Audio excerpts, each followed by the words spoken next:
sorry, but I must interrupt this show. You know what it is? Hey, Ham Solo. It's time, baby. Low. It's time how we do. Hey. They said we said we hit. They said we said we on. They said we said strong. They said we said go. We say that you heard right. We say that you heard right. We say that you heard right. We say that you heard right. They said we said we in. They said we said we on. They said we said strong. They said we said go. We say that you heard right. We say that you heard right. We say that you heard right. We say that you heard. Man, I swear that it's imminent. I've been going so hard on my pimpin' shit. About to go in and buy me a whip.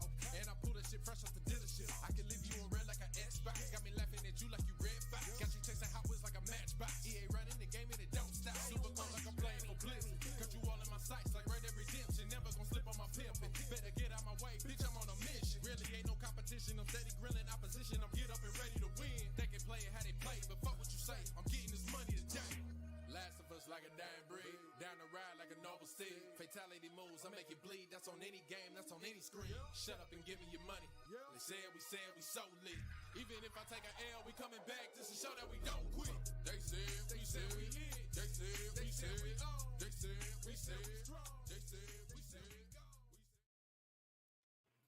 And let's get to moving. What's cracking, folks? Welcome to another fantastic episode of Behind Them Sticks with your boy Ham Solo 05 Gaming here with you on the TSWS Gaming YouTube channel. And for the very first time, I got this amazing brother that I've been watching over on Kind of Funny. I've been seeing them on the Xbox showcases and all this kind of stuff. I've been hollering at this brother, come on, let me get you on the channel at some point. And finally, The Rock. No, I'm just kidding. I'm happy to finally introduce to the channel Mr. Parris Lily. What is cracking? How you doing today? Or better yet, this evening, brother? I'm doing fantastic, and yeah, I know this was a long time coming, so glad to finally be able to come on the show and let's chop it up. Let's have some fun. Yeah, absolutely. What I like to do, a new kind of thing that I am able to do now, seeing that we're on StreamYard. Shout out to you guys that are members to the channel that helped support me to be able to, move on up to the east side a little bit. So let's go on ahead and do something that I like to do that's kind of new, that kind of showcases the person that's on the show. So let's just go on ahead and let you guys know where you can find him from the get-go, and I'll also tell you at the end of the show. But brother, if you can go on ahead and let everybody know where they can find you, and I'm going to go on ahead and let them know and show them at the same time. Oh, yeah, that's pretty easy. So you can find me over at Gamertag Radio, long-running podcast by Danny Payne. He's been doing it since 2005. I've been a co-host with him since 2013. And in more recent time, I'm also a part of Kind of Funny. I'm a co-host on the Xcast, and you can find us YouTube, Twitch, obviously on social media as well. And on social media, if you just want to hit me up directly, I'm at Vicious696. Yep, you see all that right there. He also has an Instagram as well, if you want to check that out. But the easiest way to see and kind of catch up with some of his stuff is his link tree right here that's available. And I also have all that stuff available to you all in the description below. So make sure you guys check that out. Check out your boy Parris. He's been moving for quite some time, doing some hard work within the gaming industry, and we're very proud to see him continue to move on up while still acknowledging us out here in the background that's trying to make some things happen. So I appreciate you, brother. Thank you so much for being on the show, and let's go on ahead and get get this thing popping. But first and foremost, brother, whenever I have somebody on the show, I usually always ask them from the jump, like, what was your first, console that you ever got? But I'm going to start it off a little bit different. When's the first time you got told you could not play games? Like by your parents? Like flat out. When's the first time somebody was like, you still ain't did your homework? You're grounded. I'm taking. Has your parents ever came into your room and took your stuff out? I'm asking you because you lived during the same time period. I'm getting it. I get the feeling. You say when the first time is like, man, it happened so many times. I couldn't even tell you the first time it happened. But I guess it would correlate with like the first console I had, which would have been the Atari 2600. So Oh, I mean, wow. we're talking early 80s. So I'm sure at some point in there, my mom came in there and was like, no, you ain't done your homework. Get off these games. I've definitely had consoles taken away from me over the years, not just the Atari. I mean, we're talking Nintendo, probably even all the way up to the Super Nintendo. Yeah, my parents had to step in and get me back on track, so to speak. But yeah, plenty of times that has happened because I've always loved playing games. And I could not, I joke with my kids all the time, like I could not imagine being a kid now with access to so many things and just beyond gaming, obviously social media, just everything. There's just so many distractions out there. I'm pretty sure I got an F in school if I was a kid right now because Right. there's so much. Yeah. You hear that here first, folks. Serial troublemaker right here. Constantly getting his consoles taken. Man. But anyways, no, I'm just kidding. So let's go ahead and keep it moving. So that was like the first console. So that was Atari. Yeah. 2600, right? Oh, yeah. I love this is one of my favorite questions to kick off the show and get it started. Bro, I want to know now. Which one of these consoles were the first one to make you just be like, unbelievable? Unbelievable. Actually, I want to say NES, but I feel like it would have been before that. It probably was ColecoVision, honestly. Word. And I didn't own a ColecoVision. My friends had a ColecoVision, and I'll never forget. There was a game. There was Smurf. There was Donkey Kong. There was this game on there you could play called Frontline, and I remember just thinking it was amazing. And then I had one of my rich friends. He had like the Atom. I don't know if you remember that, but that was also part of ColecoVision. That was like more of like a computer, and they had Buck Rogers on there. I'll never forget that. I thought that was the greatest thing ever. I'm sure if you look at it now, it's probably horrible, but at that time, oh my God, it was amazing because it reminded me a lot of from the arcade Zaxxon. And I love playing Zaxxon in the arcades. And it was like, oh my God, you get to play this at home. I just thought that was just the greatest thing ever. So how did you actually get around to seeing the ColecoVision for yourself? Did you have it in your household? Or no, that's what I'm saying. I didn't. It was friends. It just friends. So Yeah. I mean, because back then, like see now, I think again, this is why I tell you, kids they're spoiled. We're spoiled in the age that we're in now. Because back then, like, look, you get one system, you'd be lucky to get 1 or 2 games a year. Lucky. Birthday, Christmas. Birthday and Christmas, exactly. So I remember I had the Atari 2600. I had a friend that had the ColecoVision. I had another friend that had the Commodore 64. I had another friend that had the Intellivision, right? And I'm blanking on one. There was another system. I'm blanking, but it doesn't matter. The point is, we would go to each other's houses and play the games that we had, right? It was kind of a back and forth, every weekend, after school, stuff like that. We would go to trading games. Yeah. If you're lucky, if your parents knew each other, trading consoles.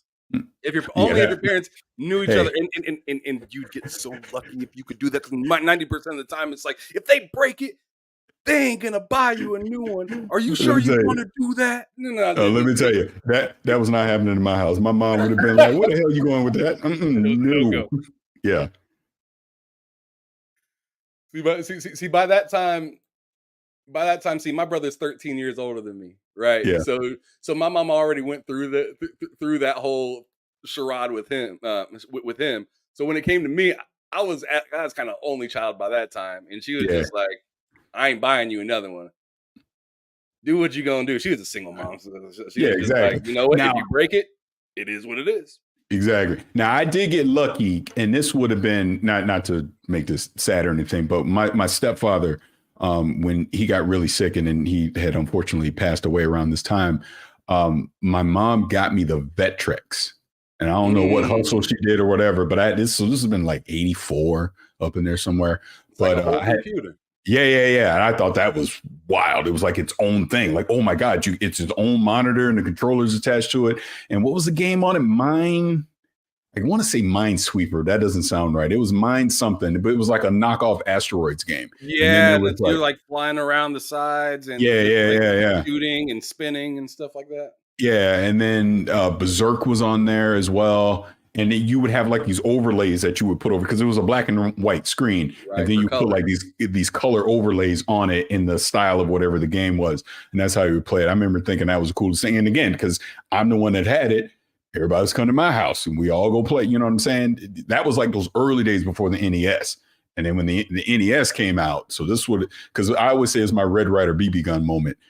Christmas '85, my mom got me the NES, and that was just transformative at that point, right? Because the one I got came with Rob the Robot. It was Gyromite and Duck Hunt, and I just thought that was amazing. And then I don't know, probably like 6 months later or something, I got Super Mario Brothers, and then it was a wrap at that point. And then that's when everybody was getting the same. Everybody wanted the NES at that point. So we all had the NES, and we were playing Mike Tyson's Punch Out, 10-Yard Fight, like all those things in those early days, Mega Man, all that stuff.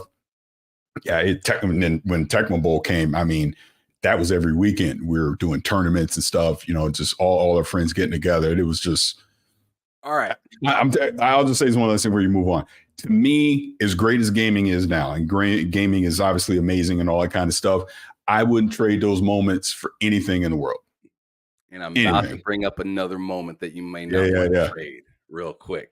Because since you grew up during this time period, and I kind of grew up during kind of the fall of it a little bit, but I was still there to be like, okay, I know how big of a deal this is. Brother, I'm talking Space Invaders. I'm talking Galaga. I'm talking Hang On. I'm talking arcades. Talk to me about arcades for you and how and what it meant for you growing up and whatnot. I mean, that was huge. That was huge. Honestly, the arcades is really the start of my love for gaming more than anything. And I've said this on other podcasts in the past, but I used to get on the city bus. I would get on the city bus with a transfer, $10. I had $10 in my hand to get $10 worth of quarters. I would go to Tyrone Square Mall in St. Petersburg, Florida on the weekends to Aladdin's Castle. That was the arcade back then. And all those games that you just named plus more, it was like, that's where I lived, man. I mean, like you said, Space Invaders, you bring up Galaga, Defender, like we talk about Pac-Man, Ms. Pac-Man, Donkey Kong Jr., like we say, Zaxxon. I mentioned Frontline on ColecoVision. I originally played that in the arcades. I mean, those were the moments, man. It was just like, that was like an event to be able to go and be in the arcades and play that. And then, there was the crash that happened, in the early 80s. But then that's what led to the NES, obviously coming in the mid 80s. And then it was a wrap at that point. But I even remember later on with arcades, like I go to arcades, like when that Teenage Mutant Ninja Turtles arcade game came out. And it was like the four. That was like the four. That was like the 4-player co-op. We'd be on that all the time. And obviously when Street Fighter and Mortal Kombat and like Virtua Fighter and all that come out. Put your quarter up there. I got next. Go. Yeah. Me and Chun-Li. I was Chun-Li all day, every day. Just that was my girl in Street Fighter. But man, yeah, arcades, it's just, and that's what I mean. It's like arcades now are way different than when I was coming up or you were coming up. Yeah, they're fun zones now compared to like exactly competitive with a dash of fun. Speaking of the arcades, remember the original Star Wars game in arcade? Did you ever play that? I'm gonna keep. My God! Oh, you need to Google that. That was like you'd have like, I remember that was one of the first games you'd hear like voice in it, and Obi-Wan Kenobi would come over because you were doing like the Death Star, the trench run, right, with Luke, and he'd be like, "Use the Force, Luke," and you go, bro, that was all day. And then you, what was the other one? There was Missile Command, obviously, but then it was, what was it, Tempest? You ever play Tempest? Tempest Run? No, it was a Tempest or Tempter. I'm pretty sure it was Tempest, but that was like you would scroll on it was like a roller, and you would scroll back and forth on the screen, and it was like kind of like a shooter, like similar to Missile Command, but not directly. But that was another one. Just used to play in arcades forever. I'm gonna go on ahead and just say nope. I'm gonna say nope, old man. Yeah. Nope. Yeah. I don't know what you're talking about, man. But anyways, I had a question from a super chat that came through. Sure. a brother named I think it's I want to say Buck, but anyways, he says question to Paris is if VGA can, oh my goodness, if VGA can snub best-selling Potter due to bias, can he acknowledge bias against Xbox Starfield at VGA also exists? Truth? Question mark. Oh boy. Okay, so here we go with this. It never stops. No, it'll never stop. So if we're going to go there with this, then we're just going to simply go there. So let's talk about Hogwarts first and foremost. It's pretty clear why Hogwarts has a quote unquote bias against it because it's J.K. Rowling. It's J.K. Rowling and all her anti-trans comments. Period, point blank. Whether you agree with them or not, that is the reality of it. I said this before the game even came out. You know, you can roll the tape, it's kind of funny. And I was like, this game is not going to get the shine that it might deserve on its own, but it's because of the reputation of J.K. Rowling. She's basically put a scarlet letter on that game. Fair or not. And I'm not saying I agree with it or anything. I'm just saying that is the reality of what's happening here. Unfortunate reality. Yeah. So now let's go to Starfield. I was just talking about this on XCast yesterday because I've seen the hashtag Xbox tax. I've seen all these things. Since we're going to talk about it, we're going to talk about it. I don't want to talk about it for the simple fact that nobody wants to hear what I have to say because people are going to believe what they want to believe. But the truth of the matter is there is no quote unquote Xbox tax. There is no, well, we're going to purposely snub Starfield from the Game of the Year list. Look at the 6 games that are in the Game of the Year list. You could make an argument for Resident Evil Remake, but anyone that's played Resident Evil Remake knows it's an amazing game. The rest of those games in there absolutely deserve to be in the nomination list. I had been saying for weeks leading up to this, no matter who's in that nomination list, somebody's going to be mad because some game that deserves to be there is going to get left out. Just so happened it was Starfield. I lead reviewed Starfield on Kind of Funny. People know my opinion on it. I thought it was great. I think it's a fantastic game. You look at my own personal game of the year list, I have Starfield in there. But when you're asking over 100 plus people in the media from around the globe to vote, I know it got votes because I was one person that did give it a vote. But if it didn't get enough votes to be in the top 6, it's not in the top 6. That's not an Xbox tax. That's not a bias. That's not an agenda. That's not anything. It is what it is. And, you know, I know people talk about review scores and things like that. You have to understand how this works. People have their own individual opinions. And again, I can only use Kind of Funny as an example because that, you know, this is how we do it. I was the lead review on Starfield as an example, right? I gave it a 4 out of 5. Nobody at Kind of Funny knew what I was going to give the score of that game until I said it. Everyone else on that panel had their own individual opinions about the game, but the review, the number that you see that comes from Kind of Funny is the one that I gave it, right? This goes for other outlets as well. Take your pick.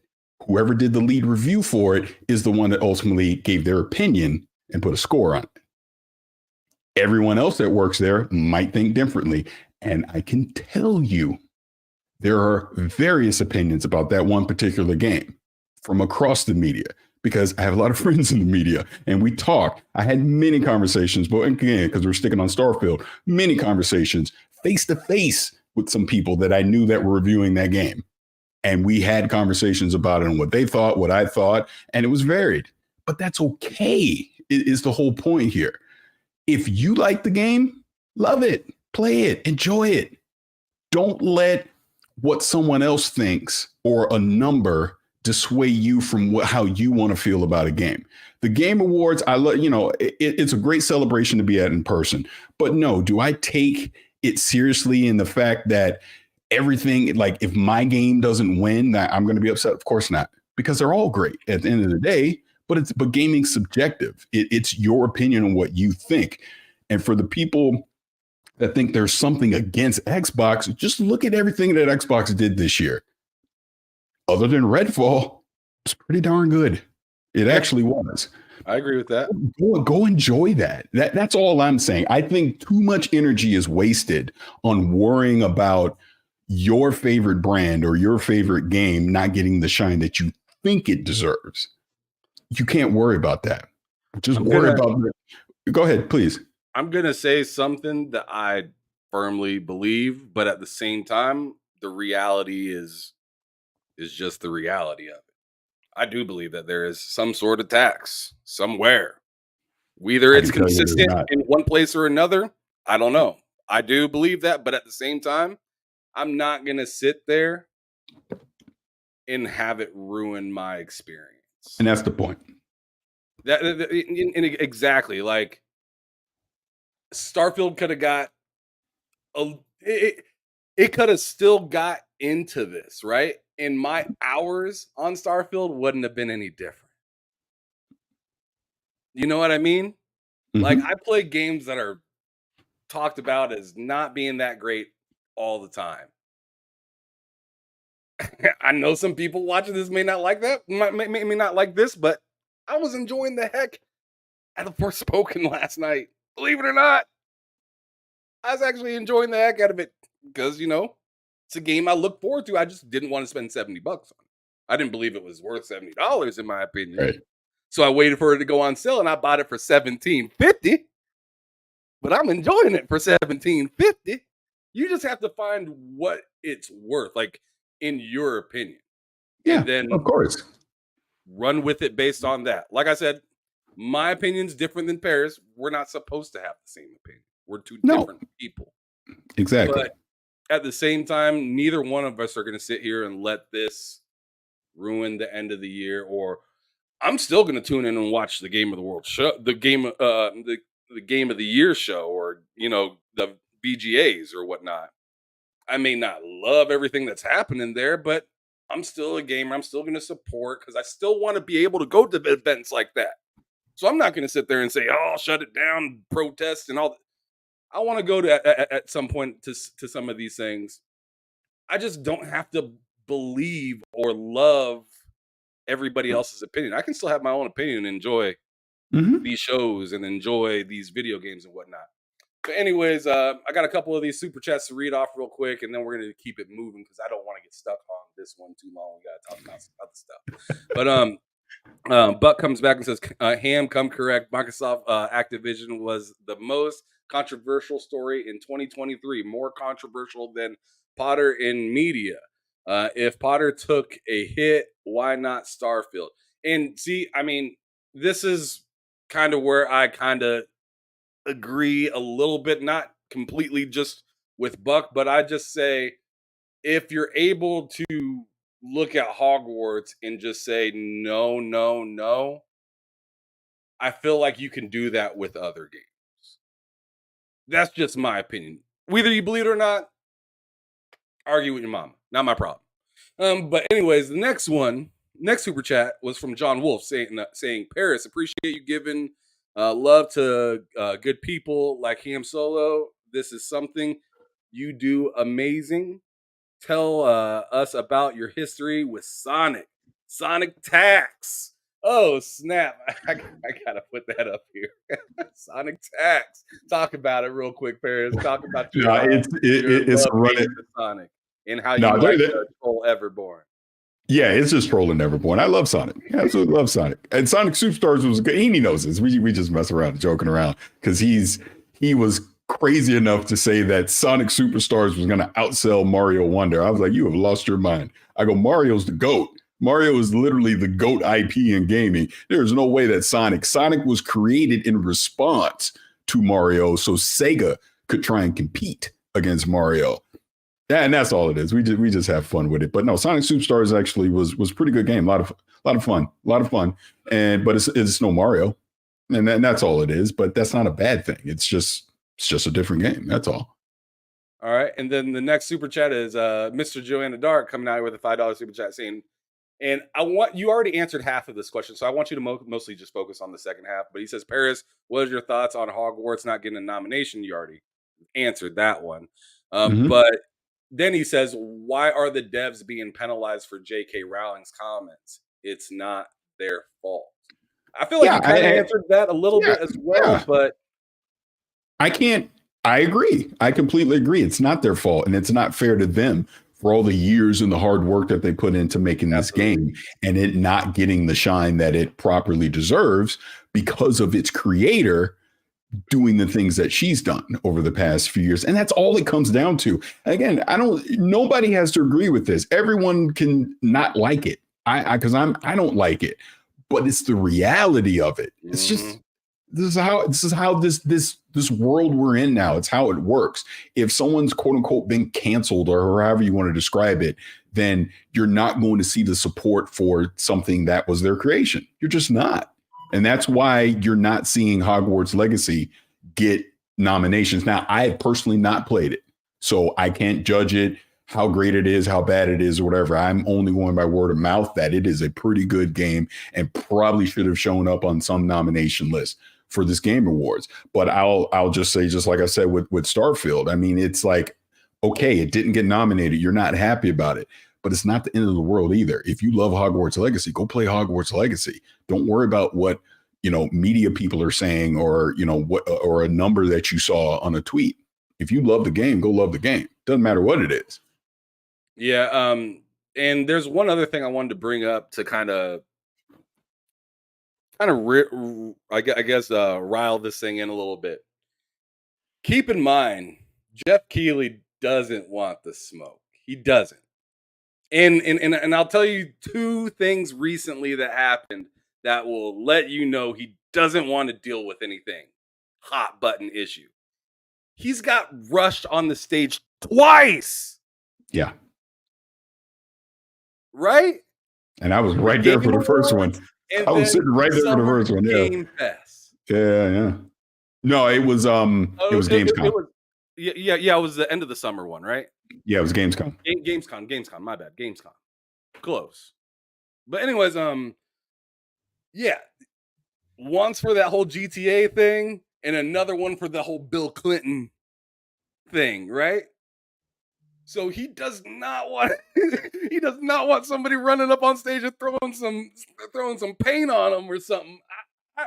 I mean, I get it a little bit in the sense of, yo, I've had enough drama and this is only going to add to it. I don't want to deal with that. That's not 100% accurate because I can tell you now, if it was nominated, if there were enough votes that it made the final list of nominations in any category. Was it on nominations to be voted for? Yeah, because I vote, so I know how it works. We pick the games that we want to nominate. So there's no mandate coming from the Game Awards saying that you have to omit a game or you can only vote on these games. You can vote on any game you want in any category. So if it would have gotten enough votes in a category, it would have been in the nomination list. That's interesting to know because I feel like a lot of us in the background don't really know a whole lot about all of this. I can 100% tell you that this is part of the problem. And, we're talking about it now. I'll be honest, I don't want to talk about it because I think it's pointless because no one listens is what's happening here. Because I was just talking about this last week and earlier this week, and everybody just gets mad because they want to believe there's a conspiracy. They want to believe that people are trying to hold down a certain game or a brand or whatever. And I'm telling you that is not the truth because I know how it works. If Starfield would have gotten the votes, it would have been in the Game of the Year nomination. If Hogwarts Legacy got enough votes, it would have been in the Game of the Year nomination. That is just how it works because at no point does anybody at the Game Awards tell us what we can and cannot vote for. It's just the truth. Well, there you go. There you have it. All right. But Buck comes through and says, lastly, respect. Both of y'all just had to ask. Woo, that was hot. That was hot, Buck. But let's get back on topic to where we were. So we were talking about joyous things before that happened. And before we got derailed, we were talking a little bit about arcade games. But now I want to get to something that really started to kind of change the whole face of the industry. And that's when CD-ROM games started to really fly out. So obviously Sega had their own version with Sega CD early, right? There was other competitive things that came out a little bit after that being, 32X kind of flopped into the Saturn. and then PlayStation made a big push. Jaguar is out here doing their thing. 3DO is out here trying to make a push using all these different platforms to try to make their console. I want to know, where were you kind of at during this whole just flood of consoles happening? Oh, I was living in Japan. I actually had the Hold up, Japan. Uh-huh. Why? What were you doing in Japan? I was in the United States Navy. Oh, let's go. Yeah. Service. But like when the PlayStation came out, when the Saturn came out, because I actually had the Japanese version of the Saturn. When all that came out, like you just mentioned, the Genesis with the Sega CD, and then what was it, the 32X came out around that time. Yeah, I was in Japan when all that stuff was going down. But it's so funny because I didn't know how what's the word I'm looking for? Where they geo blocked things, like you had NTSC and PAL and all that. So again, I had the Japanese Sega Saturn. When I came back to the United States, it didn't work. I couldn't buy any games, American games, to play on it. I could only buy Japanese games to work on it. That's how I unfortunately found out during that time. But yeah, I that's where I was when all that was going down. And yeah, I mean, it obviously was a transformative time in gaming. And it's fascinating that when you look back, the PlayStation only happened because the deal with Sony and Nintendo didn't work out, and Nintendo decided and they stuck with cartridges, and that's how we got Nintendo 64. Yeah, mad interesting. So region lock, thank you. I couldn't think on top of my head. Region lock. Someone said it in the chat. Appreciate it. Yeah, region lock. So but I think it's really interesting because you had the Sega Saturn, right? When I talk to a lot of folks on here, folks that have been around during the arcade times and whatnot, a lot of folks say PlayStation. PlayStation was that real big deal thing that happened. When did you kind of find yourself getting a PlayStation? Kind of like, Sega was dope, but you get Sega and Nintendo ain't quite moving like PlayStation is right now. When did you hop on the PlayStation wagon for a little bit? Oh no, I was playing PlayStation games back then. I just didn't own one because my girlfriend had one, and at the time, because again, I'm living in Japan, she had a PlayStation, and so I got the Saturn. And again, we back and forth playing games. But no, I was playing games. I was playing it back in that time as well, pretty much from day one. I mean, because I remember in Japan when the PlayStation came out, it was, at first it wasn't like a big deal, but it like caught on pretty quick, and then it was like one of those things where if you don't hurry up and get one, you might have to wait a while to get one because it was starting to sell out pretty quick. That's what I remember. Okay, did you ever get a chance to get into any of those other kind of consoles that kind of fly by night? I had TurboGrafx 16, and I didn't. Again, I'm in the Navy days. I didn't have it, but whatever the Panasonic, I forget the name of it. 3DO. 3DO. Thank you. One of my roommates had the 3DO. And I remember there was just like this one game we played on, and that was it. There was nothing else. But that's probably about it from that era. With the daisy chain controllers. Was it? See, I don't even remember that. I don't even remember. Yeah, they have each controller plugged on the top of the next one. Oh, it was really weird. Yeah. So if you get pissed and you yank your controller to the side or something like that, you might yank it out of your boy's hand too. And I remember, and I do remember someone having a like I just vaguely remember someone with an Atari Jaguar, but there was nothing memorable. Like I didn't own it, but there was nothing memorable that stuck in my head, like as far as a game or anything on that. No doubt. Okay. All right. Well, moving on. So now things start to get a little bit different with consoles. So they're starting to get more powerful, right? They're grabbing more of your attention, especially with the explosion of the PlayStation that came out, really rivaling against Nintendo. Sega looking like, it's kind of, falling short a little bit. But then they try to do their, last plunge, which ended up being that exactly with the Dreamcast. Did you feel some type of way and go get yourself a Dreamcast during that time period? Day one. Day one, I had a Dreamcast. I was all on nine. What was it? $99.99. I believe that was the marketing term or whatever. Really oh yeah, I had one day one. Yeah, I love the Dreamcast. The Dreamcast, in my opinion, is one of the most, if not the most underrated console of all time. The only reason the Dreamcast didn't succeed is because EA didn't support it and it didn't get the third-party titles that it needed to thrive in competition with PlayStation and Nintendo. But I will argue, you go back and look at those games that were on the Dreamcast.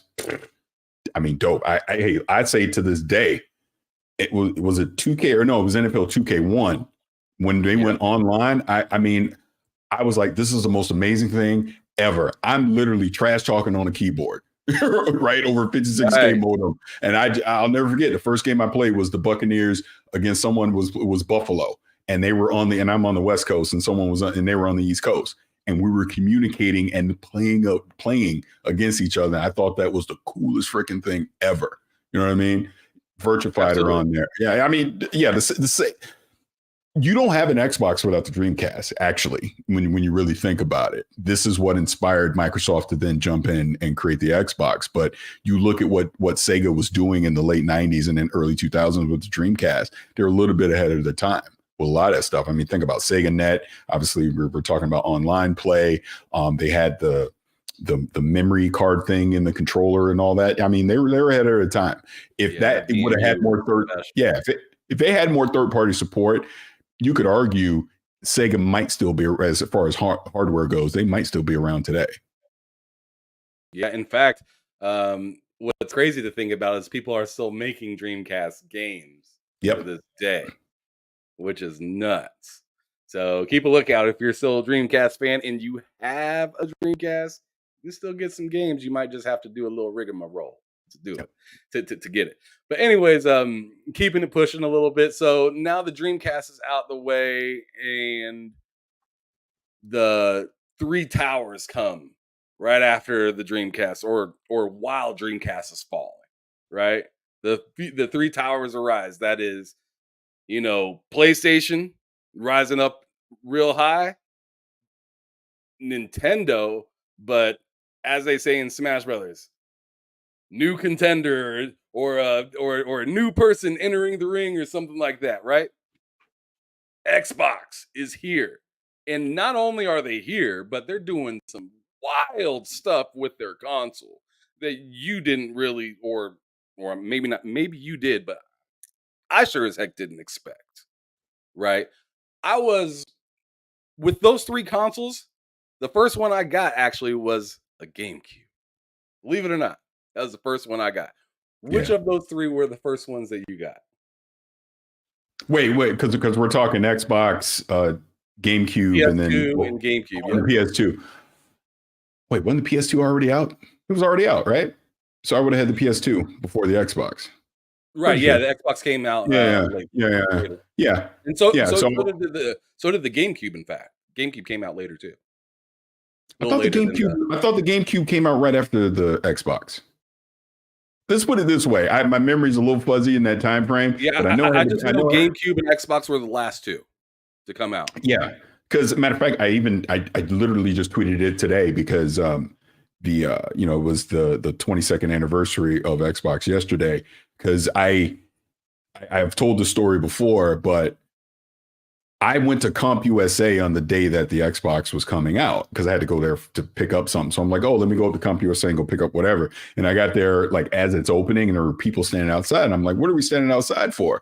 And they're like, oh, the Xbox. And I chuckled like, that thing? And the reason I said that thing is because I went to E3 2001. That was the first E3 I went to. I kind of did a little bit of little bit of forgery with the credentials so I could get in. And I went to E3 2001 because I was going for the GameCube.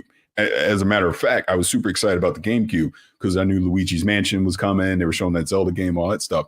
So I remember going to that Xbox booth and I played Halo at the Xbox booth at E3 and it was buggy. And I'm like, this Xbox thing ain't never going to work, and didn't really think much of it after that and went about my merry way and checked out Nintendo and whatever else at E3.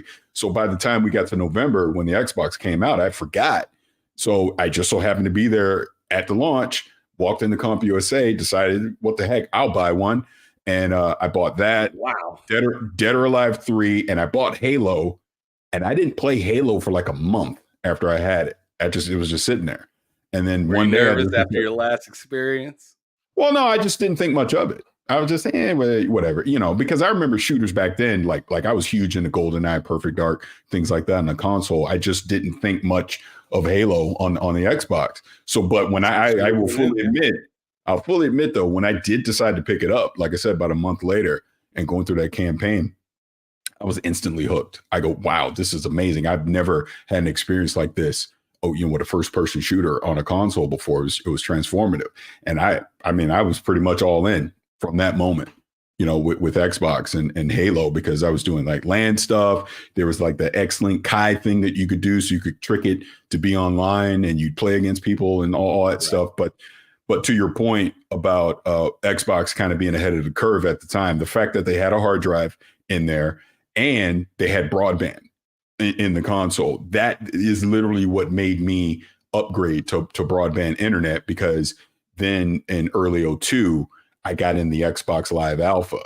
And I mean, the rest is history, from that point, as far as Xbox Live and just all the titles and stuff that we've been able to play online. But yeah, in those early days, to your original question, I know I had the PS2 first, then I got the Xbox, and I feel like the GameCube was like a week or two later, but I definitely got that the day it came out too.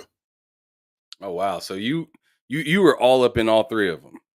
Oh yeah. I've always been. If I can afford it, I'm getting it. That's always been my mantra with gaming. I don't care what the console is. I just want to play the games. That's what's up. All right. So with that being said, the very next generation happened, right? Mm-hmm. And here we got the Wii that came out. I need to know first and foremost, were you an early adopter of the Wii? Day one. There's actually there's a photo of me and one of my good friends standing in Target, because we sat in line all night, and to be one of the first people. Yeah, pick it up. Yep, because was that Twilight Princess? That was Twilight Princess, right? Because the Zelda game that came with it. Yeah, that came with it at launch. Yeah, that's why. Day one. Wow. Okay. So the Wii was a big deal. All right. Let's move up that price a little bit. $360. Day one. I went to the launch event out here in the desert. I was at 0 Hour.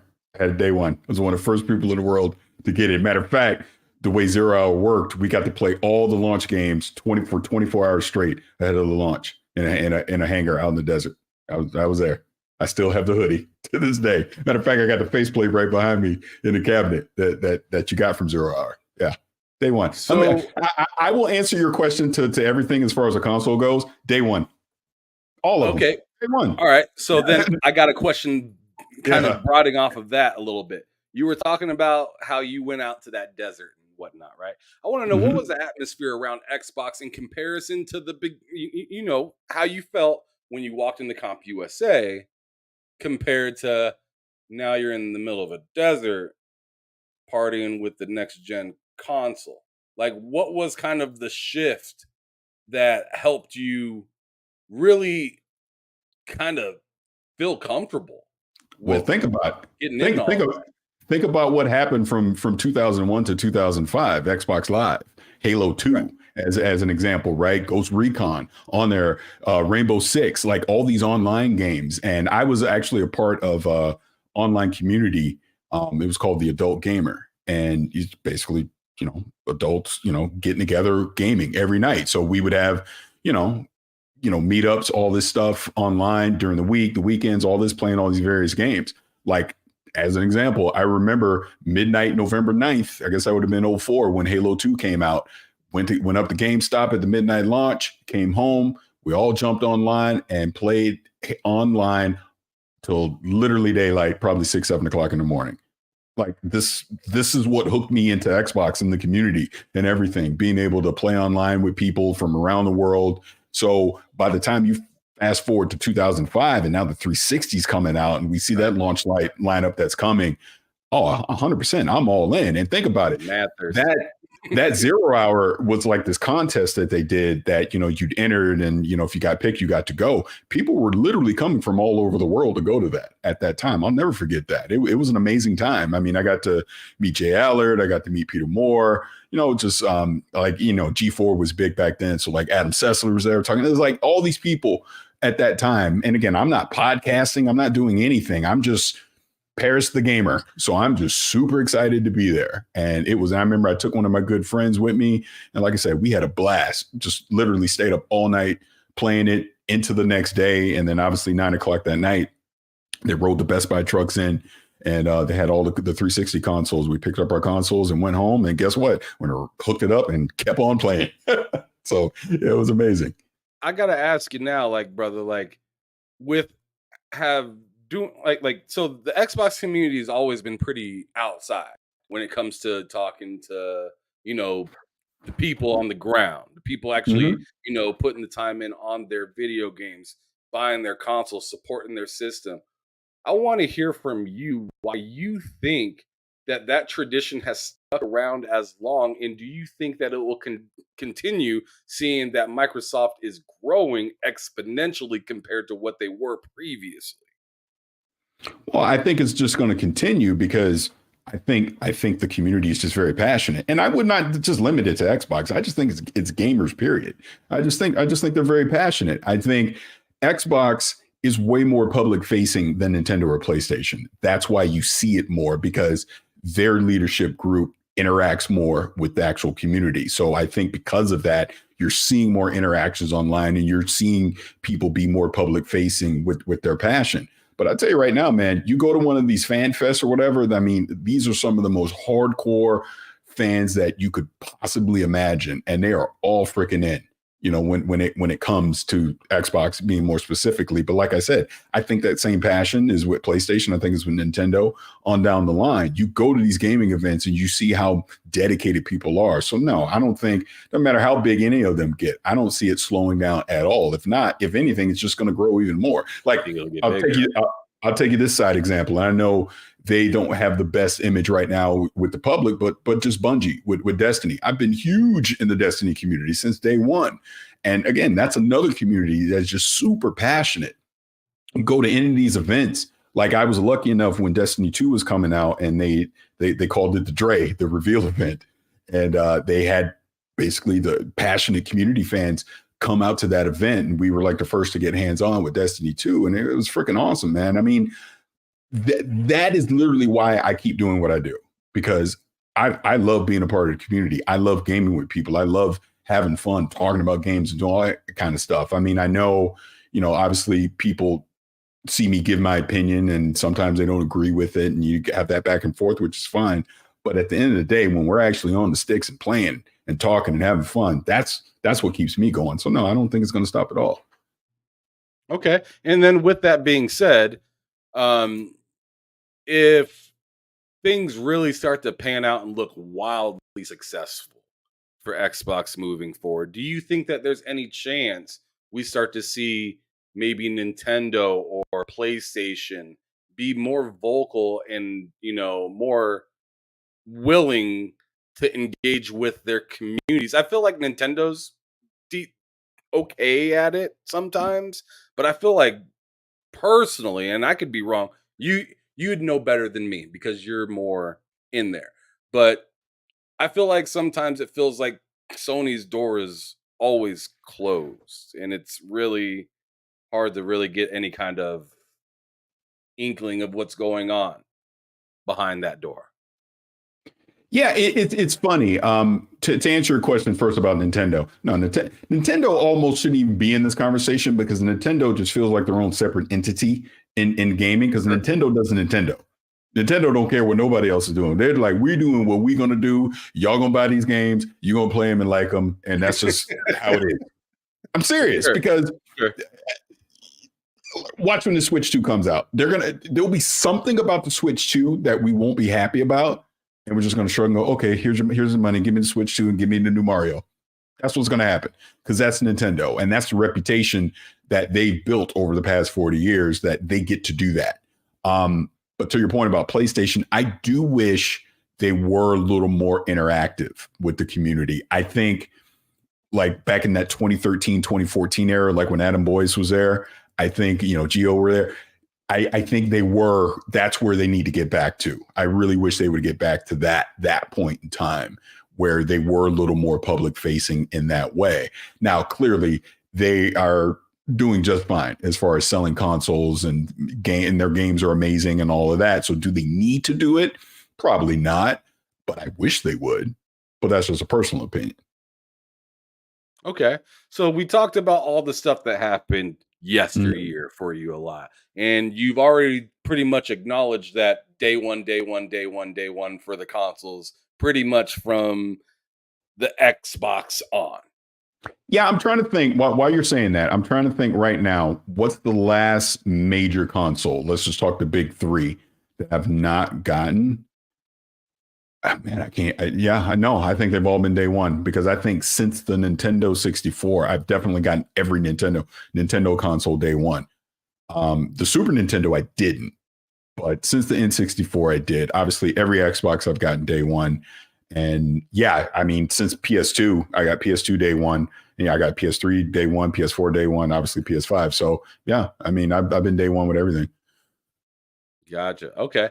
So now I kind of want to bring up what maybe you may be thinking for the future. So going down the line. So I'm gonna start off with Nintendo. Okay.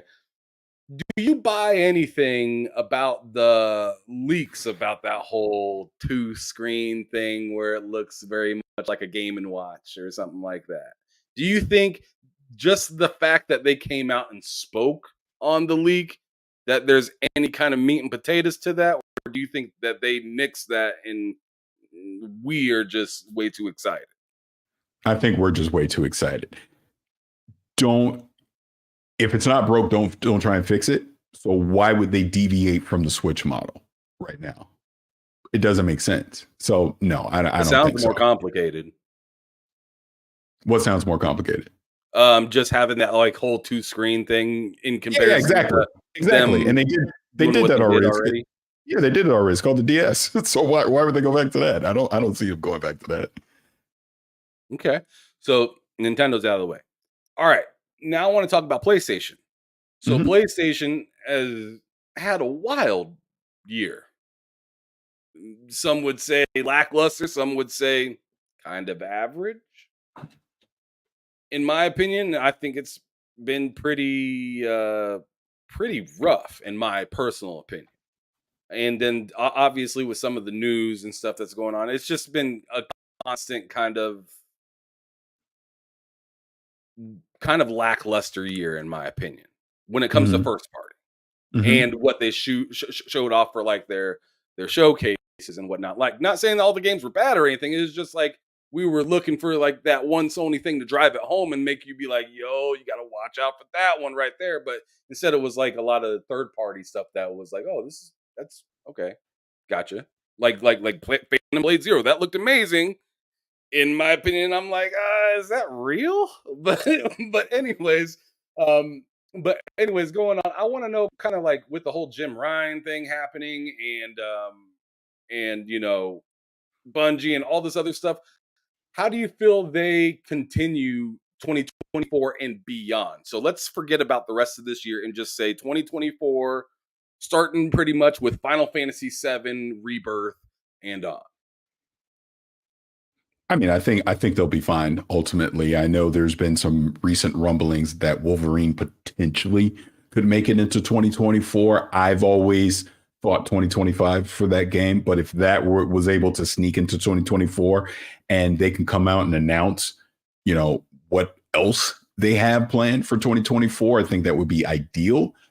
Now, I'm giving you a personal opinion. I'm not saying this is what's going to happen. I'm just telling you this is my personal opinion. I think that PlayStation is about to go through what Xbox did in 2022. And they're simply not going to have much, not from a first party standpoint. I'm sure they'll make some third party deals. They have some great indie titles, things like that. But I think from an in-house first person standpoint, I don't think they'll have much. Like I said, Wolverine seems like the only possible thing. And if that does slip into 2025, I mean, think about it. We have absolutely no idea what they're going to have coming in this year. And I think a lot of that has to do with repercussions from the pandemic. It's catching up to them as it caught up to Xbox. And I think they've obviously shifted plans with a lot of these live service games. We know the original plan for Last of Us Factions is that game probably should have been out by now, right? But because it's not going to live up to the standard that it needs to be, they've delayed it / potentially canceled it. We'll obviously see. We know Marathon's not going to make it next year, right? Since Bungie is now PlayStation first party, we will get Final Shape for Destiny, so that's coming. I don't think Concord from Firewalk is going to make it in 2024. So I don't even know from a live service standpoint what they're really going to have. The what game? I said that's the burger game. The game with the burger bouncing in the ship. Oh yeah. Yeah. I call it the burger game. Yeah. But when you look beyond that, we know the studios that they have. We know the pedigree that they have.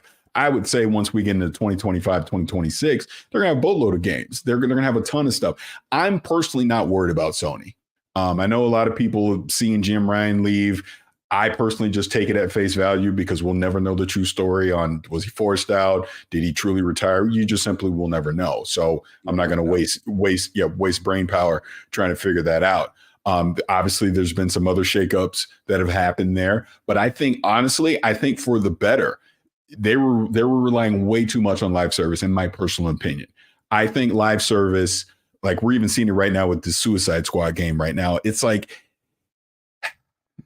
you took a studio in Rocksteady that has a known pedigree of making amazing Batman games, and then you've thrown them into this live service thing and you've watered down the product because you have to constantly try and monetize it. And I love Destiny. My kids love Fortnite. I love The Division. There is a place for certain live service games. I'm not saying that at all. But to try and force feed just throwing stuff at the wall to see what sticks and then go from there, I'm not a fan of that approach. That's why I'm glad The Last of Us Factions got delayed, because I want it to happen, but if it's going to come out, I want it to be something that I'm excited to actually play for the long haul, not just play it for a month or two and then I put it down. Like, I'm just thinking off the top of my head, like a game like Rumbleverse from Iron Galaxy was fun when I first picked it up, but then I kind of fell off the wagon, and then obviously Epic just outright canceled the game. We've seen that with like Knockout City, other things like that. So, it is a big gamble, man. You got people there you go. Working on a game that they're not traditionally used to. They're used to single player games. Funny story. Let me tell you the story real quick. So I'm at Gamescom 2019 and I go behind closed doors with Crystal Dynamics, and I got to see Avengers for the first time. And I remember, what they're showing. I'm like, hey, all right. This is looking okay. And then they laid out this roadmap for monetizing all the different costumes and everything. Instantly, I went from a smile to just dead face going, this is not going to work. I knew it then. In 2019, this is not going to work. They're going to nickel and dime you for every single thing in this game. It's not going to work. And that's ultimately what happened. And that's kind of the fine line with live service games, in my personal opinion, because you have to keep people engaged enough that they willingly want to spend money on your product. It's tough. I'm not saying it can't work, but it's tough to be able to do. Fortnite is the exception, not the rule, and everyone's chasing Fortnite. Obviously, got Call of Duty Warzone, things like that. Not everything can be that. And that's where I'm glad, to answer the original question, PlayStation has shifted away from that and reduced that footprint. Go focus on the things that make you great, is those single player experiences. That's what made PlayStation great over the past decade. I want more God of War and Uncharted type experiences. I want more Ratchet and Clanks. I want another Returnal type experience. You know what I mean? Do something else with Astro's Playroom. You know what I mean? There's a ton of things that they can do internally. VR. Yeah. Well, that's a whole nother subject. Like, let me jump into that super quick and then we can move on. Like, even VR. PlayStation VR 2 is my first real VR experience because I purposely held off on it, right? But when they gave me the opportunity to review VR 2, I was like, absolutely. I will fully admit, jumping in first is very immersive. The games that I got to play at launch were amazing, but then there was nothing behind it to keep that momentum going, especially from first party PlayStation. I'll tell you right now, I am shocked they did not make a deal with Valve to have Half-Life Alyx there at launch.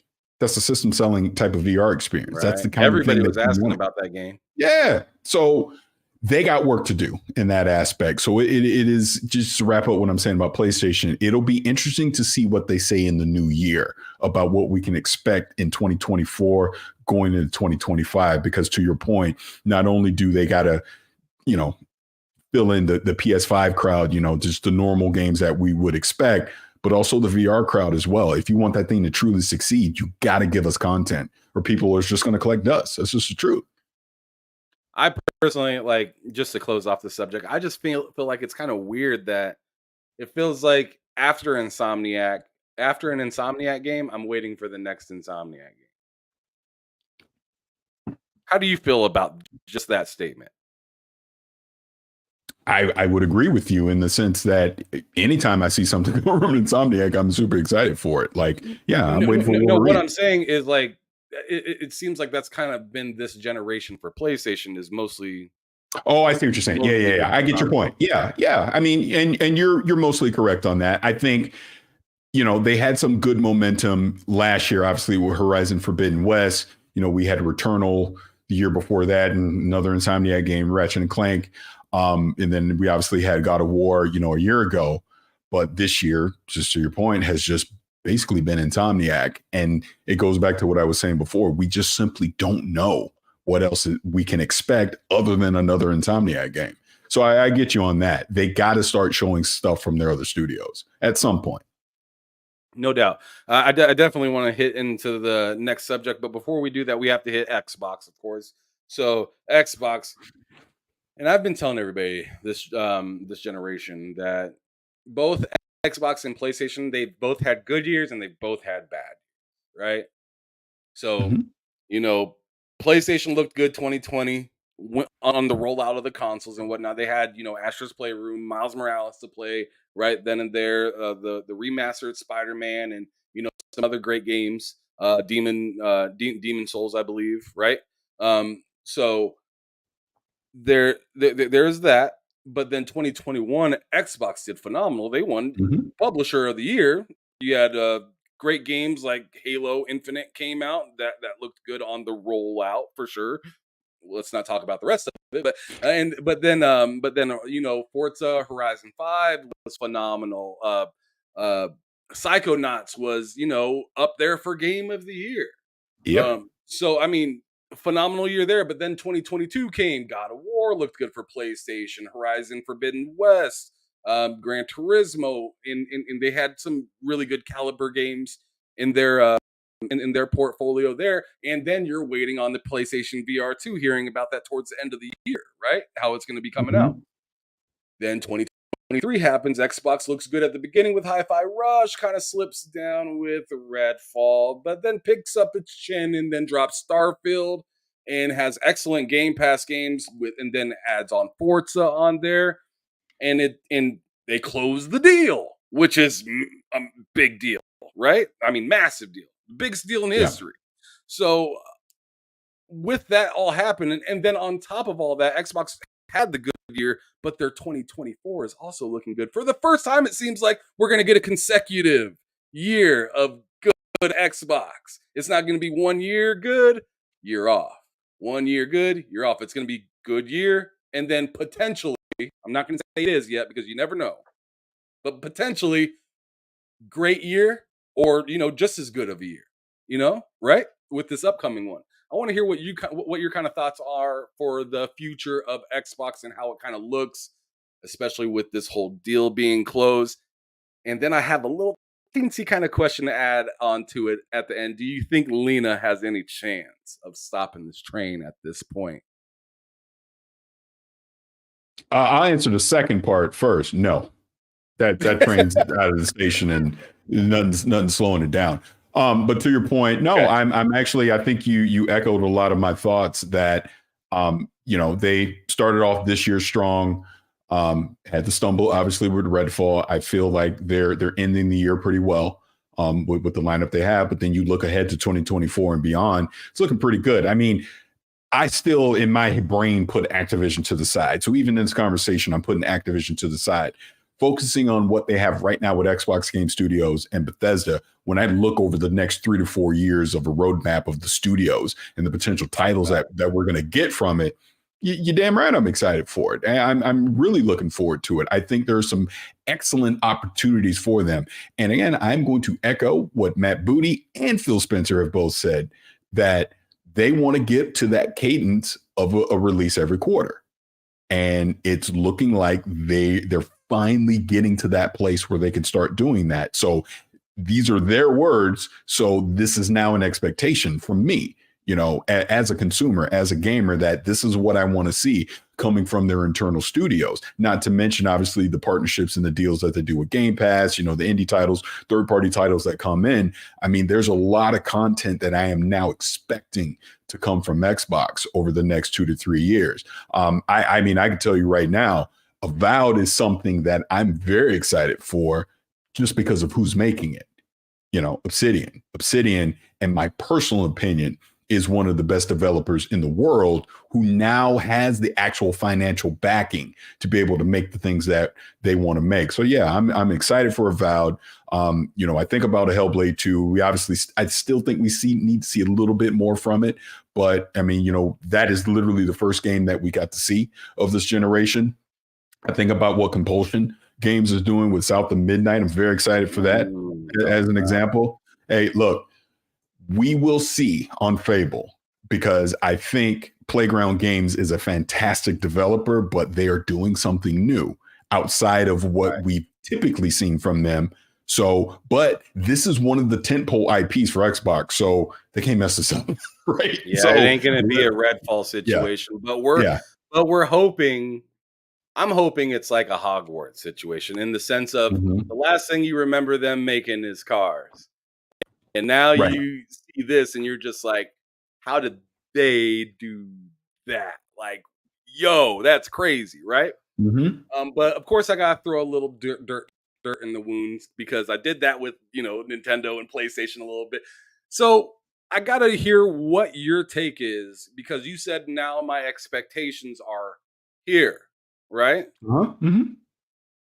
We could all say that a lot of us fans of Xbox, our expectation has always kind of been there, but sometimes we kind of fell for the thinking that they're ready to rumble. How confident are you now in comparison to like maybe those times where you really did think they were going to be popping off and they just kind of floundered a little bit?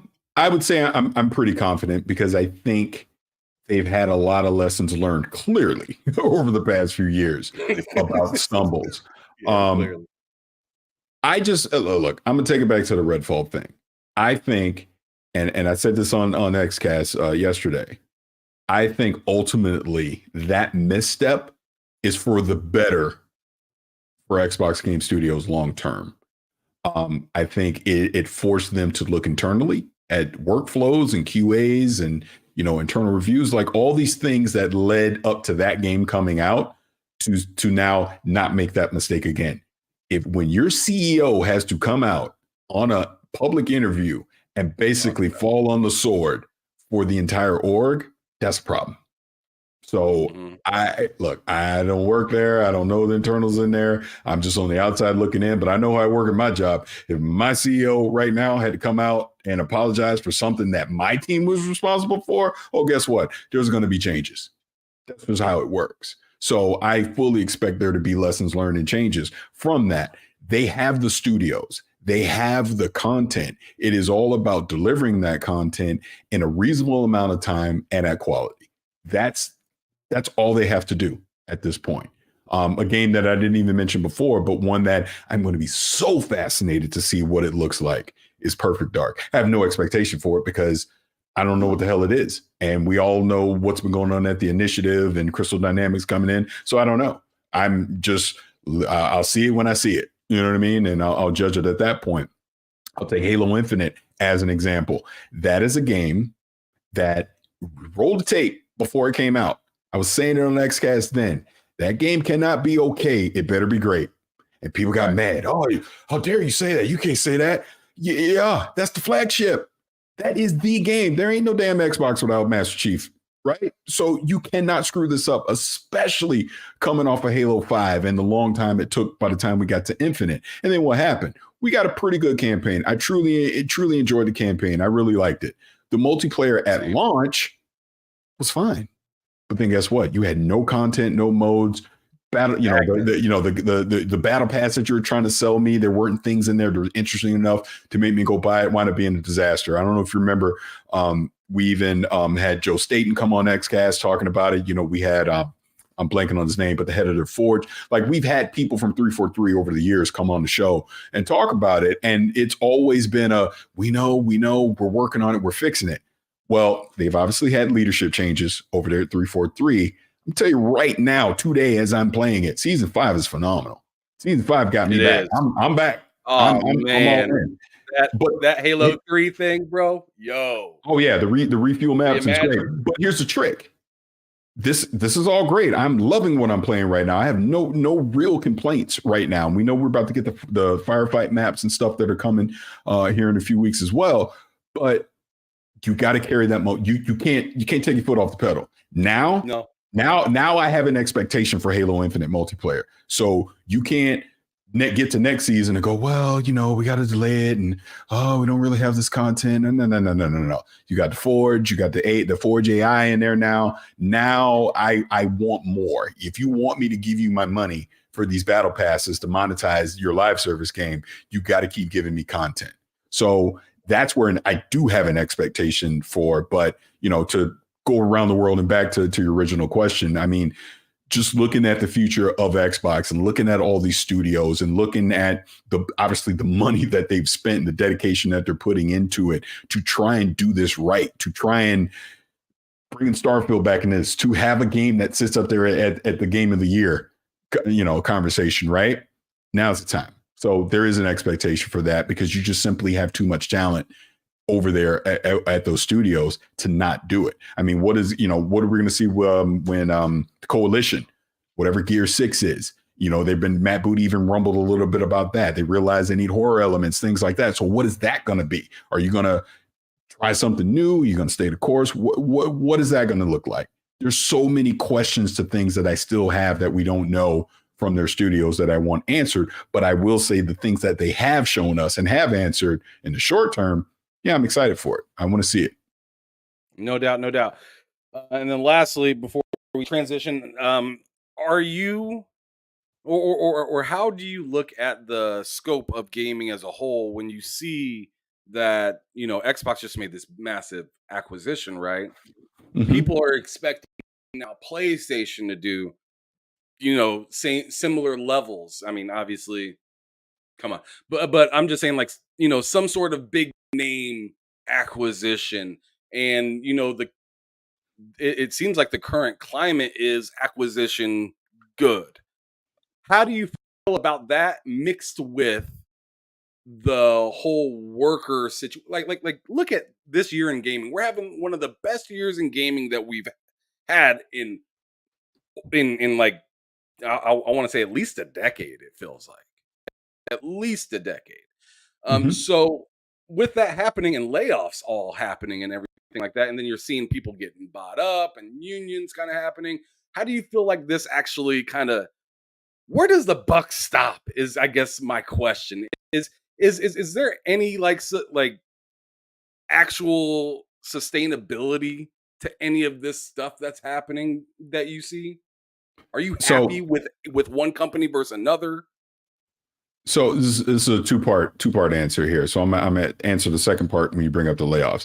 No, I'm not happy about any of this. I mean, just on a personal level, people that I call friends have been laid off and have had their lives and their families disrupted because of this. And I said it when the Bungie thing happened, and I'll say it again now. Instead of promoting your record profits, how about promote record retention? Maybe you just don't make a lot of money this year because you've taken care of your people. You know what I mean? That's the problem that I have with all this. As great as 2023 is, 2023 will go down as probably top 3 all-time years for gaming, right? But at the same time, it's hard to be as excited for it as you want to be when people are losing their jobs as these great games are coming out at the same time. So no, I'm not happy about it. As far as which companies do it better, they're all terrible, in my personal opinion.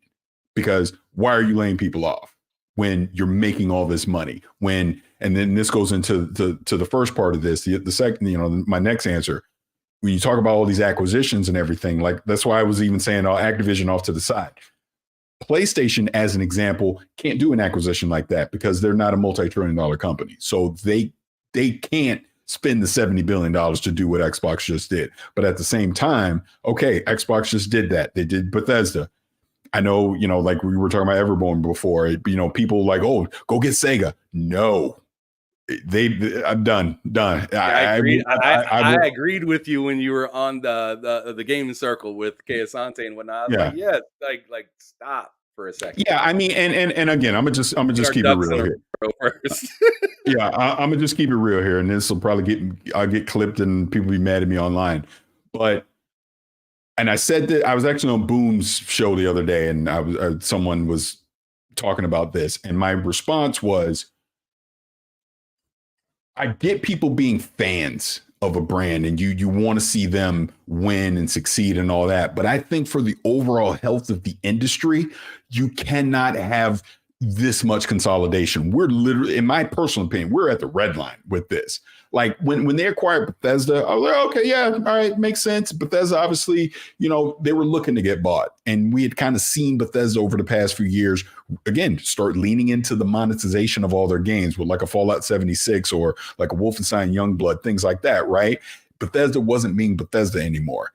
Them being acquired by Microsoft now allows Bethesda to be Bethesda again, right? Because even Redfall, the rumor is that was supposed to be a live service game, which is why it came out the way that it did, because you tried to strip all the live service stuff out, and that's what we got. But anyways, my point is, Bethesda one, I was okay with. Honestly, when they did Activision, my radar went out. Like, man, we're getting close. I don't know about this. You know what I mean?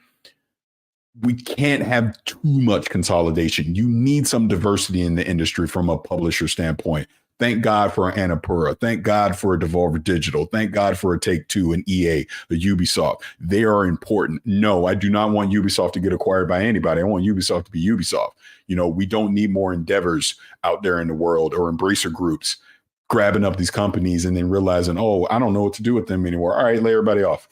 Because that's what's happening right now. So we're at a red line with it, in my personal opinion. Let's chill. Maybe there's a few individual studios here or there that get acquired. Like I think Double Fine, as an example, is a great one that was acquired by Microsoft, because now Tim Schafer gets to just make games. He don't have to worry about the financial stuff of it anymore, right? Those are the kind of scenarios I want to see, not entire publishers taken off the board. We need to be done with that. If Sega were to be acquired by anybody right now, I don't think that's good for the industry. Sega needs to remain the way that they are. Can they partner, like I was saying with Everborn, them partner up with a Microsoft, getting their games in the Game Pass, things like that? Cool. But guess what? Their games are still going to show up on PlayStation and on PC and every other platform you can think of. You're not taking what were third-party games and making them exclusive, because obviously that's been a lot of the argument with Bethesda. Like people are worried about, man, you're going to make all these games. Starfield could have been on everything, but now it's just on Xbox, as an example, right? The whole Activision thing. That's why Microsoft had to sign literal 10-year contracts to say, we are not going to make Call of Duty exclusive, because you want these games to be everywhere as much as you possibly can. So I know that was long-winded, but that's just how I feel on it. They need to chill. No more. Okay. All right, so the next topic I wanted to get into was your history as content creator. Mm-hmm. I want you to take me all the way back to the point where maybe you and maybe whoever, if you were alone, let me know. But if you weren't, maybe it was just you and a few other people that were watching, like family members or whatnot, that were seeing your stuff. I want you to take me back to that point where it was just like nobody and you're just like starting from scratch. What was it like for you, Mr. Parris Lily, to get kind of in? What was your moment of, aha, I want to do this? All right. So I've told the story before. So if anyone's heard it before, I do apologize. But here's how I got into all of this. It was 2005. And again, I told you, like, since '01, I was kind of, sneaking my way into E3. So I'd been going to E3 and, all that. And I've been a part of gaming communities. But around '05, I'll never forget, these things called podcasts start coming out. I don't even know if they were called that back then. But I used to be a forum member on Team Xbox. And I would go on those forums and, you're talking to people back and forth. And there was a guy on there that was always spamming up the forums. Come listen to his show. And that show happened to be called Gamertag Radio. And that's what got me into listening to gaming podcasts. So another one I would listen to was called DreamStation.cc. And one of my good friends this day, Chris Baldino. But because of that, I listened to a lot of podcasts. Now, go to when the Xbox 360 reveal was happening. They did the whole MTV thing. Danny somehow, some way got it was I forget her name now, but from the PMS clan and some other people that got to play Perfect Dark early and they were at the reveal because they had pre-taped it, came on Gamertag Radio and spilled the beans on everything that was going on. And I remember Microsoft jumped in, made him take it down like right away, but I got to listen to it before it was taken down. So that kind of really got me excited about video game podcasts. Now, fast forward a few months beyond that, I think we're in '06 at this point. I see Danny Godfrey, Danny Pena, and Chris Palladino from DreamStation.cc. They're at Xbox. They're in Redmond for this Lord of the Rings event. And Xbox, it was Laura Foy. She was interviewing them on this thing called on10.net. And I'm watching this online and I'm like, oh my God, I listen to those dudes on the podcast. They get to go to Xbox. They get to do events. Wow. Right. I want to do this too. So this is what I did. I had a good friend at the time who, we, always were talking about gaming and, wrestling and all this stuff, right? Hey, these dudes I listen to on this podcast, they went up to Xbox. I love talking about gaming. I think we could do this too. Yeah, man, let's do it. So I reached out to both Chris and Danny via email. Hey, I want to start a podcast. What are some tips that you can give me? Equipment, like all this stuff, right? Chris gets back to me right away. So I'll never forget. This is on a Saturday morning. I hop on Skype with Chris. Chris walks me through everything that you have to do to be able to podcast, like everything, the software to record, like all this stuff, editing, everything. Me and my friend, because of his advice, because Danny didn't get back to me till like weeks later. He was like out of the country on vacation or something. But because of that advice, my friend and I started this podcast called The Old School Gamers. And it was freaking terrible. Absolutely terrible. I cannot stress that enough. It was bad. But because of that, and the friend and I wound up falling out. It's just weird stuff, but we wound up falling out. So now I'm not doing a podcast at all. But because I had reached out to Chris and Danny, and I think they both had listened to it, was giving pointers, whatever, I kind of halfway sort of was friendly with them. And this, again, we're talking like the mid '06 time frame. Now, another friend had heard that I was doing that podcast and had another friend that was looking to do a podcast, and she linked us up to create a podcast. Now we're talking July, August '06, up in there somewhere. So we decided to make a podcast called Uncle Gamer Radio because it was the only name that wasn't taken that seemed like it made sense. Again, it was terrible early on, but that was the start. And that's where the opportunity started to happen. That's where you started getting the reps and the repetition. Now, a few months into this, don't ask me how, don't ask me why, I somehow got invited to the Gears of War launch event that happened that year in '06. And it was out in Hollywood. So I went to that. I wound up meeting Luke Smith. He was at One Up at the time. We wound up being cool with other people in media. I'm starting to meet people and know people and talk to people, right? Now, I'm still doing the podcast. Now, I'm on the TiVo community forums. Remember when TiVo was a thing? I'm on their forums, and there's a guy on there that is basically live blogging about whatever gaming thing's going on. We're probably in early '07 at this point, but this guy seemed like he was a really good writer, and we're trying to start the website and the podcast and all this stuff. So I reached out to him and was like, hey, would you love to come on our podcast and talk? When he winds up coming on, we had a good time. He was going to be part-time on there, maybe write some stuff and all that. His name was Jason Van Beveren, who is one of my best friends to this very day. Now, the person I started Uncle Gamer with, he wound up leaving. So now it's just Jay and I. And we hit the ground running from that point on. And we did Uncle Gamer together until he took a job with EA in like late 2010 or something like that, right? But now here again in 07, again, it's all about networking, meeting people, treat people the right way. You never know where they're going to be later on in life, right? Now, Chris, who was at DreamStation.cc, wound up getting a job at Xbox. He was on the Gamerscore blog. He invited me to the Crackdown community event up in Redmond. So now think about this. A year after I'm like, oh my God, I saw these dudes up in Redmond. A year later, I'm in Redmond just because I met these guys and we wound up becoming friends and did the whole thing the right way. I had no business being there. I know what the frick I was doing, but that then introduced me to people at Xbox. I remember there's an infamous video you might see online of me trying to play Guitar Hero with Major Nelson. That was that event.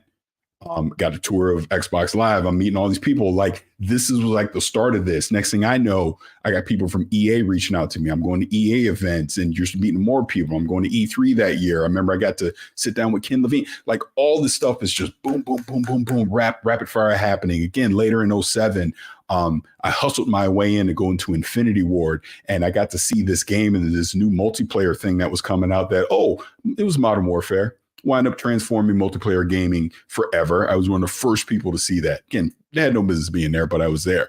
But the whole reason I'm saying this is that was that start for me. And it was understanding that not a lot of people are listening to your show, but you use those early moments for reps. You get better at what you're doing. You know, now the show's not as terrible anymore. Ooh, actually, it's a little bit better now. Ooh, now you got a format. Now your editing's better. Now you got better microphones. Now you met these people. You're getting access to this game early. Now you got content that you can put out. More people are listening. You're following. This is how all this stuff is happening at this time. And the most important part of this that I know I keep repeating is it's how you treat people.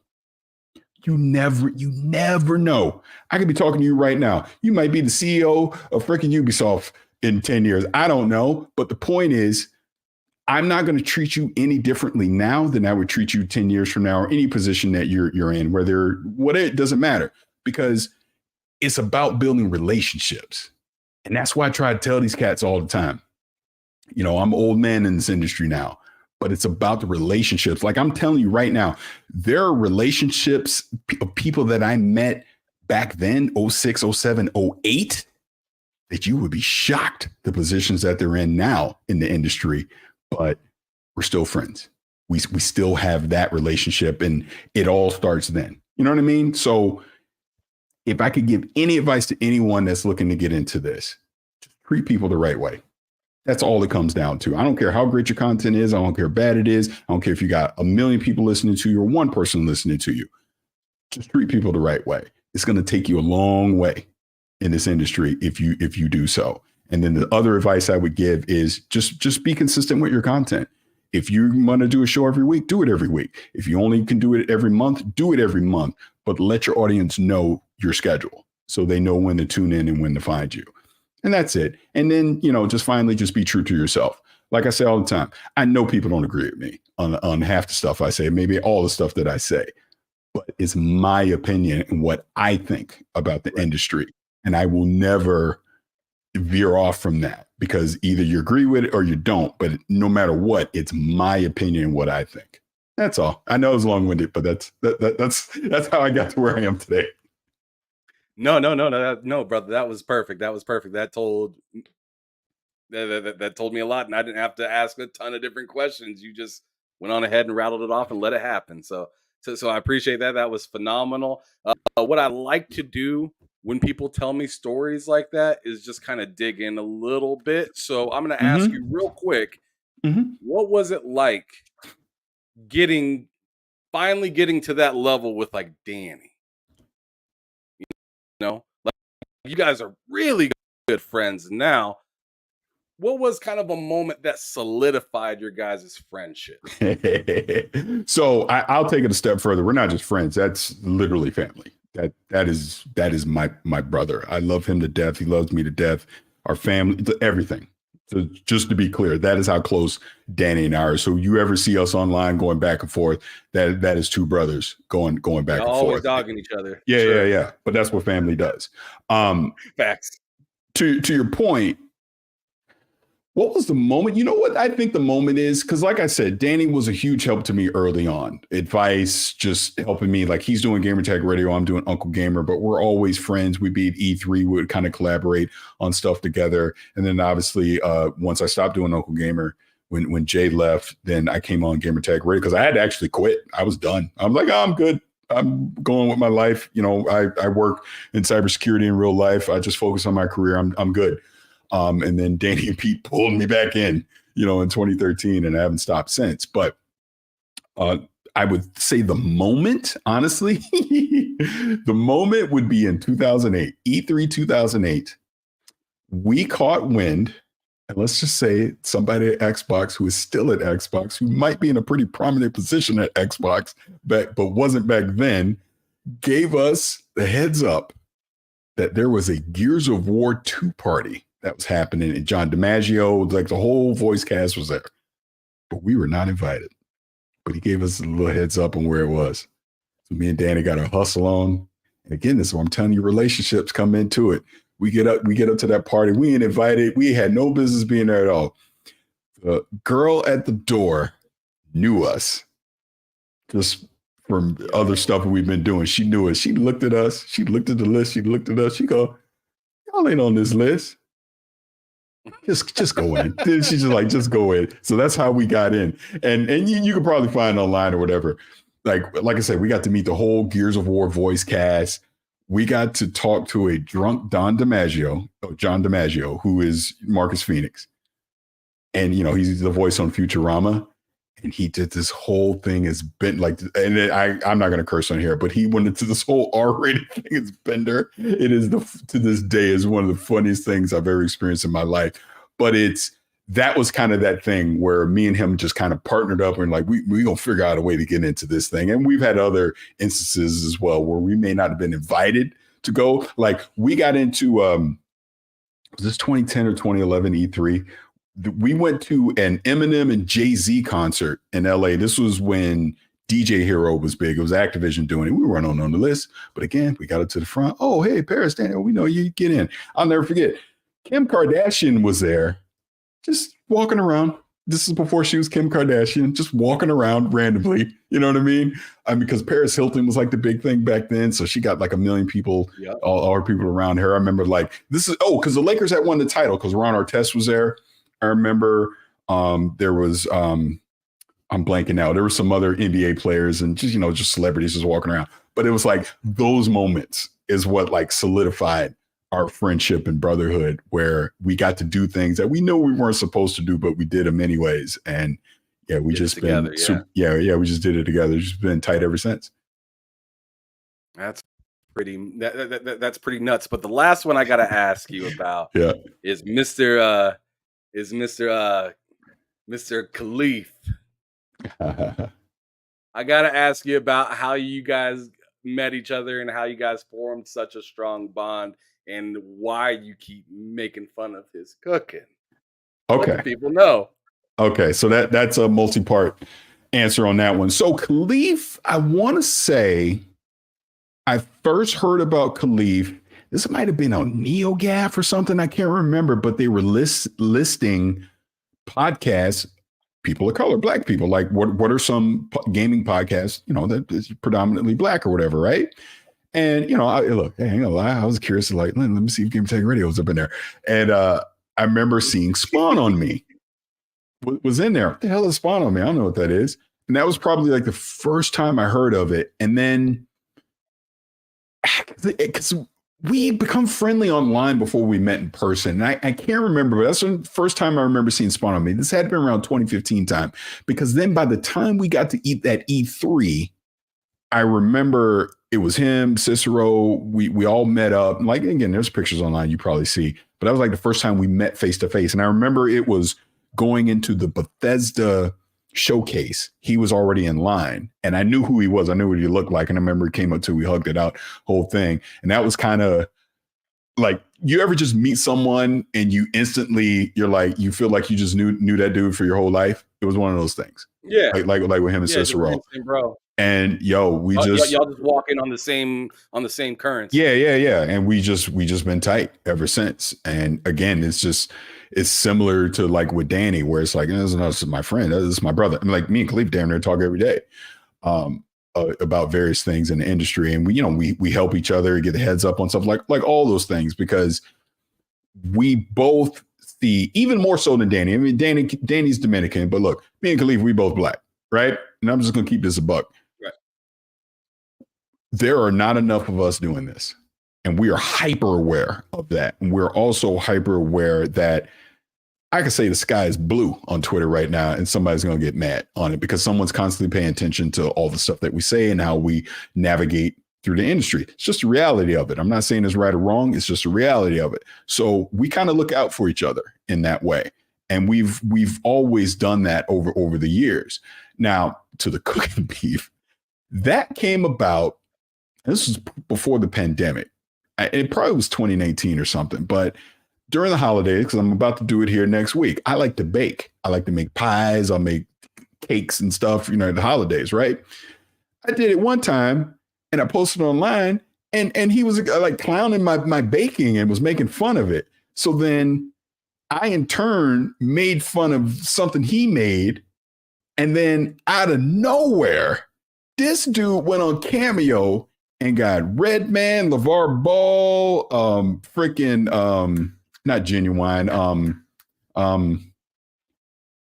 crap. Now I'm forgetting the name. I'm blanking on names. I apologize. But he got like all these different people to he made a whole skit where they were making fun of my cooking and saying how terrible it was. And Redman just went off. Like I actually saw the X-rated version of what Redman was saying. He had to edit some of it out. It was so horrible. I'm like, God damn, Redman, I love your music. Why are you talking about me this way?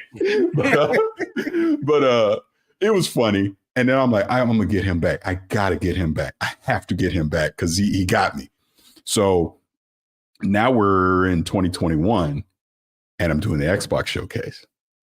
And when, and again, not to dive into too much of the details, but I knew I was doing the segment for Design Lab with the controller. And they had ahead of time was like, hey, design your own controller and you put some kind of inscription on it. So I'm like, all right, I'm gonna do it in Laker colors. And I still have it. It's actually right behind me right now. But I'm like, I'm gonna do it in Laker colors. And then I was like, what should I put for the inscription? I was like, I know what I would do. I'm gonna just say, Ka can't cook. And I'm just thinking like a little joke to myself, right? So my rep at Xbox, he saw it and he goes, oh my God, this is brilliant. I love it, right? So then I'm doing the showcase and like, Aaron Greenberg saw it. He was in on it. He was like, oh my God, this is great. So the person that I had to sit down with to do the interview, I gave him the heads up. I'm like, hey, because you do multiple takes like when you do the showcase stuff, right? So I'm like, hey, I'm gonna have a take where I'm gonna point out about my friend Khalif and how bad his cooking is and all that. Are you okay with that? I just want to make sure he was okay with that. And I didn't want to be uncomfortable, right? He's like, oh yeah, absolutely. So when you watch that showcase extended, that was the first take and they ran with it. That was it. That was like literally off the top of the dome. I just did that right there in the moment and then just ran with it. And I was like, oh my God. They actually put it. I remember Aaron Greenberg was telling me leading up, he'd be messaging me. He was like, I'm watching the editing. He was like, oh my God, this is going to be so good. I can't wait till people say this is going to be so hot. Because I didn't know. I literally didn't know until everybody got to see it, right? So I'm watching it in real time just like everybody else did.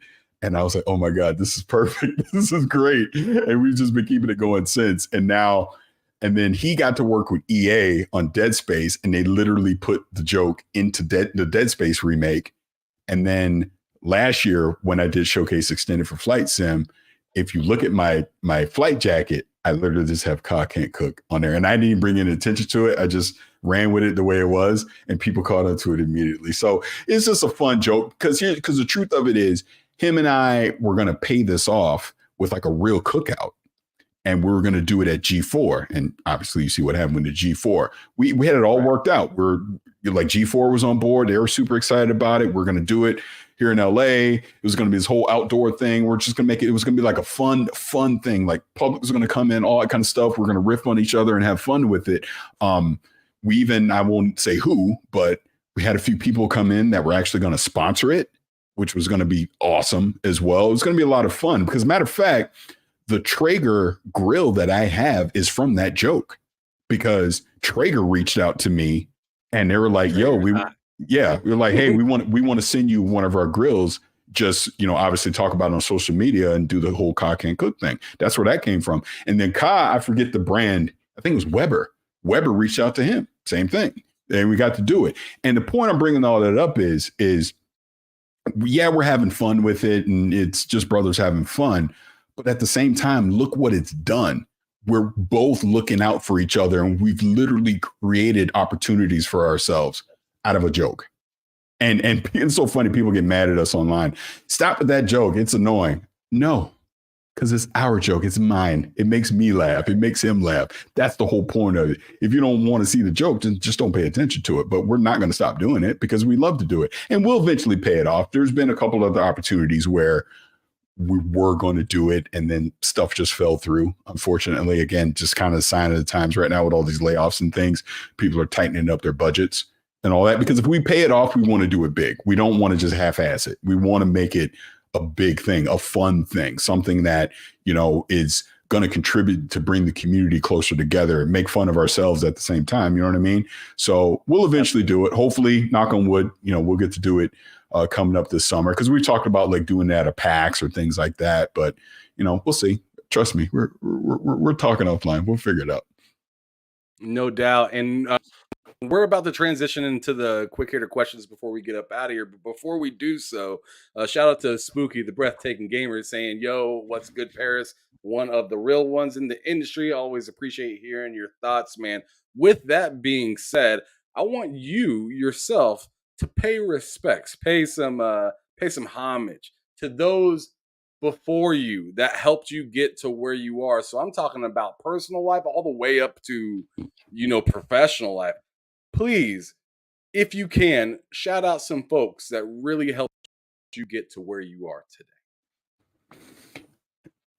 Well, I mean, obviously I keep this gaming because anybody know who the hell I'm talking about on the other side if I talk about my actual career in cybersecurity. But I mean, I've already said it. I mean, Danny's number one. I mean, Danny Pena, Godfrey, Chris Palladino. Those are the first two people that I think of that really helped me. Another one, and you wouldn't know her, but her name's Elaine. Nickname is Oopie. When I talked about the person that kind of got me to podcast with this other person I was looking to, that would be her. Another one would be my friend JVB. Back in those early days, Phoenix, Mark would be another one. These are people that early on not only may have helped put me in a position to succeed, but encouraged me to succeed. And now I will not say her name because she is still a person that works in PR, but there's a certain PR person out there who has handled some pretty high profile games that, again, when I had no business, she didn't have to help me at all. Early on, sat me down and explained to me how this all works. Like all of it, the good, the bad, in between, when she didn't have to. And this is why I get myself into trouble now, because really valuable. I'll come onto a show like yours or others, and when I hear things that I just know simply this is not how it works, and I try and explain how it works, and people don't want to hear that. So I've kind of shied away from doing that as much. But point is, sure, I know how the sausage is made, and this person, she was a huge help in that. There's other people that are, in game development now. Like, I'll give you another one right now. I'll say his name. Yeah, he won't care. But Luke Smith, like I casually mentioned Luke Smith before when I talked about the Gears of War thing, when I got to go to that launch party. I met Luke at that Gears of War launch party when he was at 1UP. And he helped me in those early days of Uncle Gamer because he came on Uncle Gamer as a guest when he didn't have to. I remember he went out of his way to be able to do it. And he came on, we had a great conversation. And then he went on 1UP Yours, which if you remember back then, 1UP Yours was the show. That was the gaming podcast show back then. Went on with, him, John Davidson, Garnet, Lee, and Shane, and talked about him coming on and talked about, shouted me out and all that. And then I remember John Davidson went and listened to it. And then he was talking about it. And that helped promote Uncle Gamer, and more people knew about it and stuff like that. And it's like, those are the things that stick in my mind, where people go out of their way to help you when they don't have to. Right. Again, I'm being very careful on names because these people still work in the industry, but there's other people in the industry that have helped me along the way, that have either provided advice or have given me access to things when they didn't have to. You know, I will tell you today, without saying what it was or who it is, I got access to something today that this person, it's something I played today that I'll talk about in a few weeks, that this person I met, probably 15 years ago when he was in a completely different position in a completely different company. But we established that relationship. And we actually, after I played said thing, had a little conversation afterwards. And it's like, and the conversation isn't even about the game. You know what the conversation's about now? How's the family? How's the family doing? Oh, wow. Your son did this, your daughter did that. Oh, yeah, mine's doing it. Like, that's what I'm here for now. It goes way beyond the gaming stuff, because I'm telling you right now, like I said before, that's where people want to get access to stuff. And, oh, how'd you get this? How'd you do that? It's because you create those relationships and these people trust you. Again, and I'm not saying this to brag. I'm not saying this anything. I'm just saying it as the truth. I am shocked at some of the things that I am told that people entrust me with. Absolutely shocked by it, because they know I ain't going to say nothing. You know what I mean? I know, I might know, but I ain't going to say nothing. Or they might tell me something a certain way, but say, hey, you could talk about it, but say it in this way. You know what I mean? Because absolutely. Yeah. But I know I'm kind of veering off of what you're saying, but it's, again, these are the early people that have helped me along the way, that you build a relationship with, and they trust you and you trust them. And, you know, that's how opportunities and access and things like that happen. But you will reach a point, if you've been doing as long as I've been doing. Yeah, the access is great. Yeah, all that stuff is great. And I'm very appreciative of it and thankful for it, blessed and lucky, and understand all that stuff can go away tomorrow. But that ain't why I do it, despite what some people may think. It goes about all the amazing and just some of the brilliant people that I have met literally across the world, because I did a gaming podcast. Seriously, that's all it comes down to, because I like talking about video games. And it all comes back to that. And I am very thankful of that, and very appreciative of the people that have enabled me, you know, to be able to do some of the stuff that I've been able to do. Yeah, man, that's amazing. Truly is amazing. Shout out to Tim per 21 saying networking got me every job I had in the past 15 years. Yep. It's very important, and it absolutely is. Networking has always been. What's up? Go ahead. No, I just want to say one thing, and this is from, because like I said, I work in cybersecurity. I've been doing that now for 20 years. And my early mentor, which this is something that it really goes into any walks of life, any career path you do or whatever. This is something that has always stuck with me. Two things that he told me. First thing he told me is, I don't care what you know. I just care that you're willing to learn it. That, as simple as a statement as that is so deep to me, because I don't know everything. I will never pretend to know everything, but I'm willing to learn. Hey, if you want to show me, you're damn right I'll sit down and learn it if you're willing to show me. And the other thing that he taught me was, I don't care what the situation is, don't panic. You will find a resolution to it. It will resolve itself eventually. But the only way you're going to get to that resolution is to not panic over it. Those are two things that one of my first mentors in IT, in security, taught me. And I've carried it ever since. And it has taken me a long way. I mean, just everything I've done, be it in security or be it in gaming, anything, is don't panic, you know, and be willing to learn. Be willing to admit when you F up. Be willing to say, hey, my bad. Oh, yeah. I my mistake.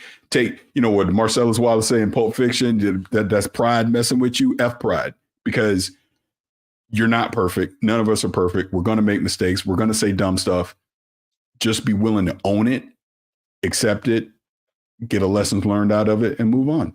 That's literally my philosophy in life. Sorry, I know I derailed you. You were going to say something. No. What you're saying is facts right there, because I feel like sometimes today's kind of climate really, I don't know, I feel like people are afraid to admit defeat.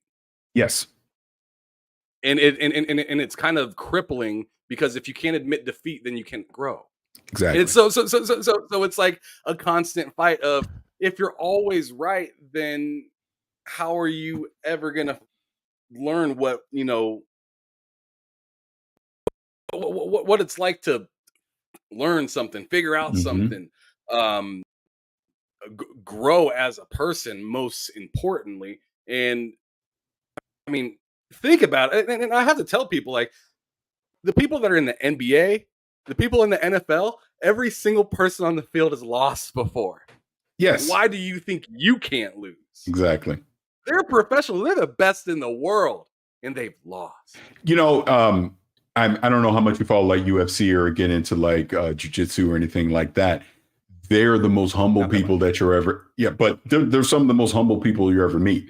Not just professionally, but just anyone that just even trains in like jujitsu, things like that. You want to know why? Because everybody gets tapped out. Everybody. So you know what it's like, to your point, to lose. So you stay humble in that, because you never know that next opponent could be the one that could have you put you to sleep. So it's, you take it that way, to your point of, you're going to make a mistake at some point. Everybody does, but it's how you handle it. It is the most important part of it. Nobody likes a know-it-all. I know I don't. That's why I'm telling you. I do not pretend I know it all. I will give you my opinion on something, and if I'm corrected, I'm more than willing to listen to it and accept it. And again, this just goes back to the craft of podcasting and everything that we do. Um, be open to critical feedback. I mean, trust me, there's a difference between people just being a troll and just trying to grief you, and people that genuinely are giving you feedback on your craft and trying to help you to improve, telling you, hey, this is what I liked about your show. Here's what I didn't like about your show. And then you can accept all that in and use that knowledge to improve. Because at the end of the day, that's what it should all, you should never be satisfied in anything that you do. I'm not. I'm never satisfied. I'm always trying to get better at what I do. So I listen to feedback, and this, not to side tangent this too much, but this is exactly why I go, and I get criticized for this, and why is someone at my door? My dog's going to bark. But this is exactly why I go into certain Twitter spaces, and I go on, I'll sit in the chat of a gaming podcast or whatever, because I'm always trying to listen and understand, what is the community thinking, what's going on, what are people talking about, thinking, or whatever, right? Because I want to know. I don't want to sit in a bubble and just think my way is the right way. I want to be able to grow as a content creator and get better, and keep my finger on the pulse of what's happening in the industry and in the community.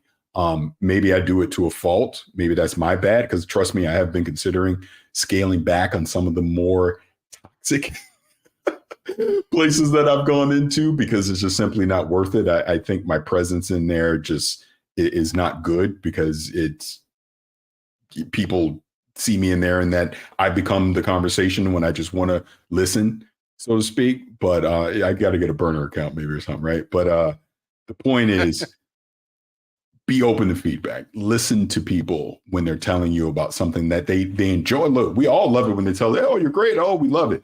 I like it when you tell me what I'm doing wrong. That's what I want to know, because I'm going to take that information and I'm going to use it to get better. No, 100%. And you're 100% right on what you said earlier about hopping into spaces, doing your thing and whatnot. I remember when I was kind of early into this podcasting thing, I started a space just talking about like what it takes to, be a podcaster, and what kind of things that I need to look out for. And you hopped in there, gave me some advice, and I took it and ran with it. I took King David stuff and ran with it. I mean, just listening to the people around you builds trust. Yes. And then on top of that, you become more knowledgeable because you're not ignorant. Mm-hmm. It's just a win-win situation, instead of thinking that you're just the man, you can't be messed with. Obviously, I got this whole StreamYard and stuff going because of y'all telling me what was good, what was not so good. people jumping into the show with messing up all the cameras and stuff like that. Like, I was tired of it, and I felt bad for anybody watching it. So I was just like, you know what? They deserve better. I deserve better. Let's get better. You know what I'm saying? So it's really that simple. Shout out to Amir W. Shout out to Amir W. aka Bill the Gamer, saying Ham doing it big now. I see. Congrats on all the success. You deserve it, brother. I appreciate it, brother. I appreciate you so much. But let's go on ahead and get into these quick hitter questions because I want to respect your time. And I know you probably got to get out of here. You got to get comfortable for the rest of the night. Maybe play a little bit of games, put the kids down. And, do whatever you guys to do. I don't know what the ages is, so maybe they don't need to be put down. I don't know. But anyway, my kids damn near grown, so yeah, I ain't putting down nothing. You better take your ass to bed. That's what I'm saying. Yeah, I feel you. All right. So the first thing I wanted to ask you was what were, or better yet, what is a genre in video games that Parris Lily don't really like that much? Oh, that I don't like. Oh,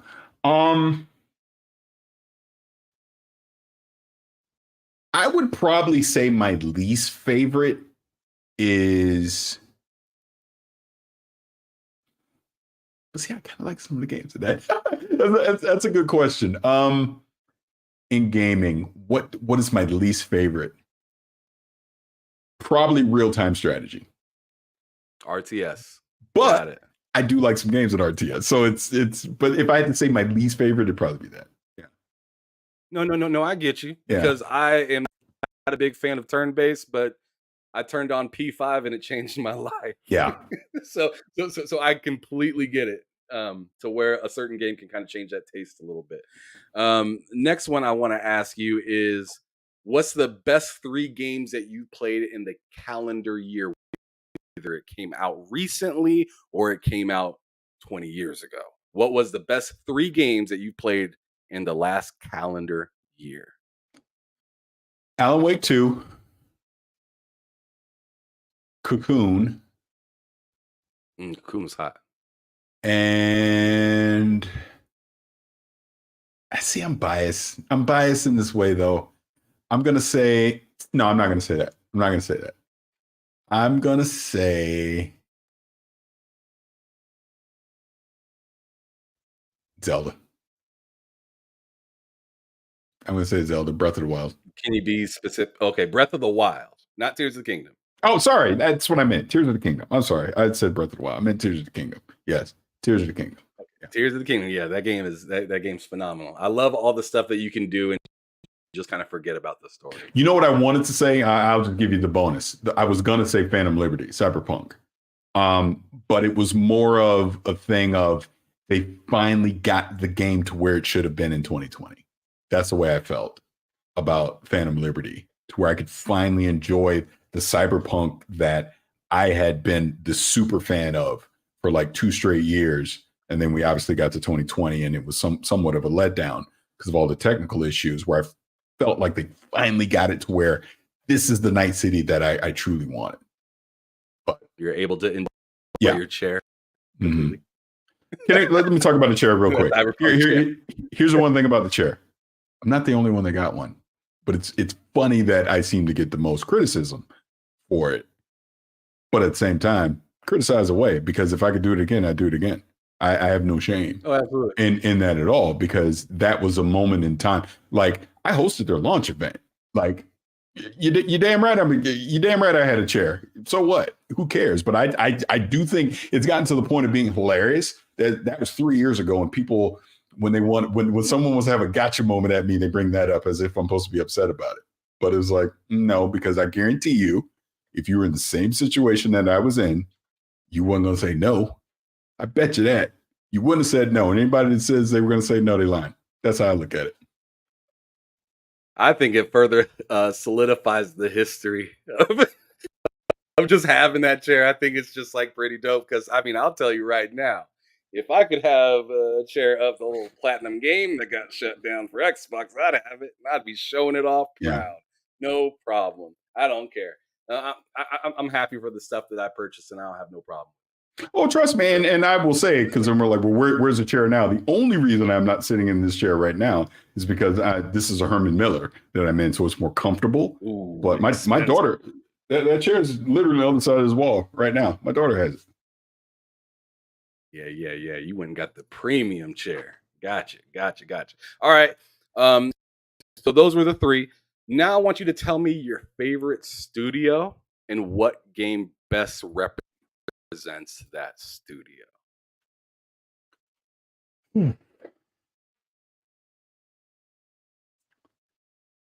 Okay. So this will probably come off as bias, but the studio that I would have picked, they've not made a great game in a long time, in my personal opinion. So I am going to say CD Projekt Red. You know why? Because I freaking love The Witcher 3. I absolutely adore The Witcher 3. So I'm going to stick with that. I'm going to say that. That is my studio. Now I will tell you the one that I did want to say. Crazy. I did want to say BioWare, but BioWare, I've not been happy with BioWare for a while. I've honestly, my opinion, BioWare has not made a great game since Mass Effect 2. That's me, that I've enjoyed. But BioWare at the same time has given me some of the greatest gaming moments I've ever had with previous games. But I would say, I think right now, favorite studio is probably CD Projekt, right? And it's heavily on The Witcher 3 because that's just how much I love that game. Okay. Not bad at all. I mean, both of those choices are just fine. What do you think about the current situation with BioWare and the whole Mass Effect game coming much later than it ain't coming? Well, hey, and it was so funny because I was on XCast with Andrea Renee and we were talking about this, and I had said before Grubb came out with what he said, I was like, man, I would not hold my breath for Mass Effect probably like 2028. And then sure enough, that's what he came out and said, because all their focus right now is on Dragon Age, and they need to get that right before they start worrying about Mass Effect. So yeah, they've had some missteps clearly over the past few years, just to my previous point.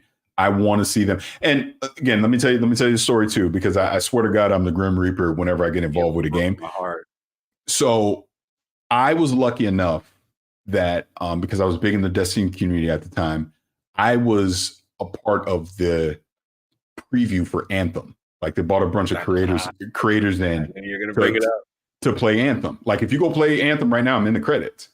And they wanted feedback. They went up to BioWare the whole thing, and they wanted us to give feedback on it, and they wanted us to be truthful. So we were. And I ripped that game to shreds at the time. I go, this game is not ready. Do not put this game out. It is not ready. You need to do this, and this, and they put it out anyways.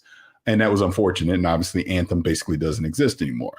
But it's things like that. And then obviously Andromeda is obviously another one. Even the Dragon Age before, I wasn't too much of a fan of. So to the point of what I was saying, yeah, let's get this Dragon Age right. Let's knock it out of the park.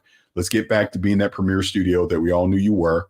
And then let's go ahead and worry about Mass Effect.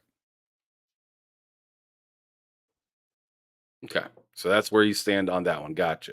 Mm-hmm. Now, again, I want you to think of 2024 and beyond for this question. What's the most excited game that you have coming 2024 and beyond?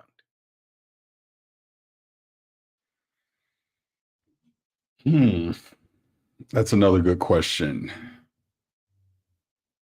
2024 and beyond. What am I most looking forward to? You know what I'm going to say? A game that is just, and again, we don't know a lot about it, but I'm just so intrigued, and especially because of the studio that's making it, Clockwork Revolution. I'll say that. I mean, look, we know Wolverine. Yes. Like I'm excited for Wolverine, things like that. But when I think about something else, no, you know what? This one isn't even official, but we know it's coming. That 3D Mario, when that Switch 2 comes out, sign me the F up. I am there day freaking one. Day one. That one. That's the one. Because you know it's coming. Even though they haven't officially said it. Clockwork out the way and said Mario. Yeah, give me that. No, but no problem. Yeah, but of things that we concrete know of, yeah, Clockwork. I would say that one. I'm very intrigued by that. I think In Exile has a huge opportunity. Okay, fair enough. My favorite question, the quick hitter ones, is this one. If you were to revive 2 games that are clearly dead IPs right now, where would or which games would you grab and bring back?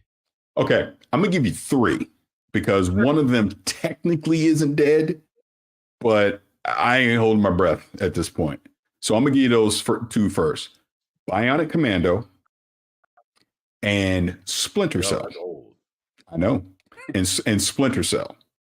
Those would be the 2. Okay. But since Splinter Cell technically isn't dead because Ubisoft did say that we're going to get another one, I got to say Banjo-Kazooie. Come on.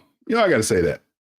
If anybody knows me knows that the fact that IP is sat on the shelf since 2008, and even then it really wasn't a Banjo-Kazooie game, I can't believe it. Look, I've heard a rumbling here or there, but nothing concrete to go, yep, Banjo's coming back. So trust me, I will be in the full-on cheerleader outfit with the skirt and the pom-poms. I'll be right there in the front row just celebrating the day that they say they're making another Banjo-Kazooie. Because when I think about Xbox and I think about their lack of a franchise mascot, what do they have other than Master Chief?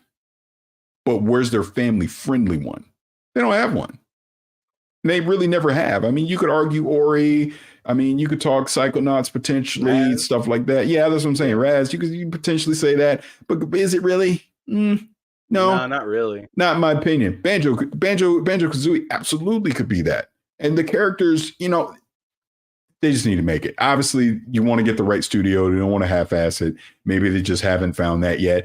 The fact that Rare keeps putting out Banjo merchandise, and Banjo was in, what was he in? He was just in some Switch game, right? They just put him in a Switch game. So they know. And look, I may or may not have had a conversation with a couple people. They know. But until I see it for real, give me Banjo. But to the point, yeah, I need more Sam Fisher in my life. Chaos Theory is one of the best games ever made. I need more Sam Fisher. I need more Splinter Cell. There is definitely a market for that if they were to do it right and put it out. And then again, when I talk about Bionic Commando, yeah, that's a deep cut from way back in the day on the NES. And I know they remade it at some point. I don't even remember if I played it. There's I don't think I did. I think I have one of them, I think, on like PS3, and then I have another one for Xbox. I think it was on like the 360 or maybe Xbox One version. And I remember specifically the one that I have on the PS3, they tried to make it kind of like an open world. Yeah. That's one I'm thinking of, I think. Yeah. And it just felt so wrong. Yep. Felt like a bad Spider-Man. Yeah. Felt like a really bad Spider-Man. But those are two, because I think you could do something really fun with Bionic Commando if you do it right. But those would be my 2. No doubt. All right, and now we're at the last 2 questions that I usually like to kind of combine into a sandwich because they kind of go together. So first, the first question is, what frustrates you about gaming, if anything, as a whole? And then on the other side of that is, what would be a dream come true of that? So I want you to answer the negative first because I like to leave on a positive note. I think there's too much discourse online that is ultimately a waste of time. And that just goes back into the stuff that we talked about before. Like, again, and I'm just keeping it 100 with you because I see a lot. I may not respond to a lot, but I see a lot. And like there's conversations that I see online of, well, you got to be, you're an X-bot or you're a pony or you're a neutral. These are some of the most juvenile terms that I've ever heard in my life. Who freaking cares? I will always say it is your money. There is not nobody ever except my wife, maybe my mama, rest in peace, that's going to tell me how to spend my money and on what. Just how it works. So if there's a game or a system that I want to purchase and I want to play and enjoy it, that's what I'm going to go do. And nothing you say online is going to change that. None of the mocking, the ridiculous stuff that we see online is going to change that. I say all that to say this. Not everybody is built like me or like you or people in the chat. I don't know, but not everybody has thick skin that can handle that. And there's way too much, honestly, bullying online over, well, you don't like the thing that I like, so now I'm going to troll you and mock you online. There's way too much of that stuff that happens. Again, I listen to everything. I see a lot. And I personally try to bring a more adult approach to this stuff. I'm not always successful, obviously, because again, people hear and see what they want to see and what they want to say. But at the same time, as well. Yeah, exactly. I just wish we could get back to like at the very beginning of this conversation, when me and my buddies used to go to each other's house and it didn't matter who owned what. We was just playing the games because they were fun. That's what I want to get back to now in this social media online space that we have. It's just, honestly, it's just very toxic online. And I understand online does not represent the majority. Because trust me, I go to a Comic-Con or a PAX or a Fan Fest or stuff, and the people I'm talking to, they don't act like they do online. I get it. But I'm obviously, which is weird. Yeah. Personality. Kind of yeah. But at the same time, I know how in multiplayer matches, like online is very toxic in multiplayer matches. Be you a person of color, be you a woman, right? Where you're constantly getting, or you're not quote unquote good enough, and you're being harassed and mocked online for these kind of things. This is why like Xbox even put out their transparency report recently. And, you know, this is why you need to be increased. I used to be on a council that EA did about this very thing of trying to figure out how to make online gaming more accessible for literally everybody instead of just the bully group. Because that's kind of what happens in the more popular game. Like, I don't know last time you've been in a public match in Call of Duty, but my God, I was like clutching my pearls the way some of these people talk, you know, the kids. It's like, Jesus Christ, like, what are we doing? I don't do game chat. Yeah. And that's kind of the point. Like, my children are not allowed to go into a public game chat at all. I need to know who they're talking to because I don't want them exposed to some of this stuff.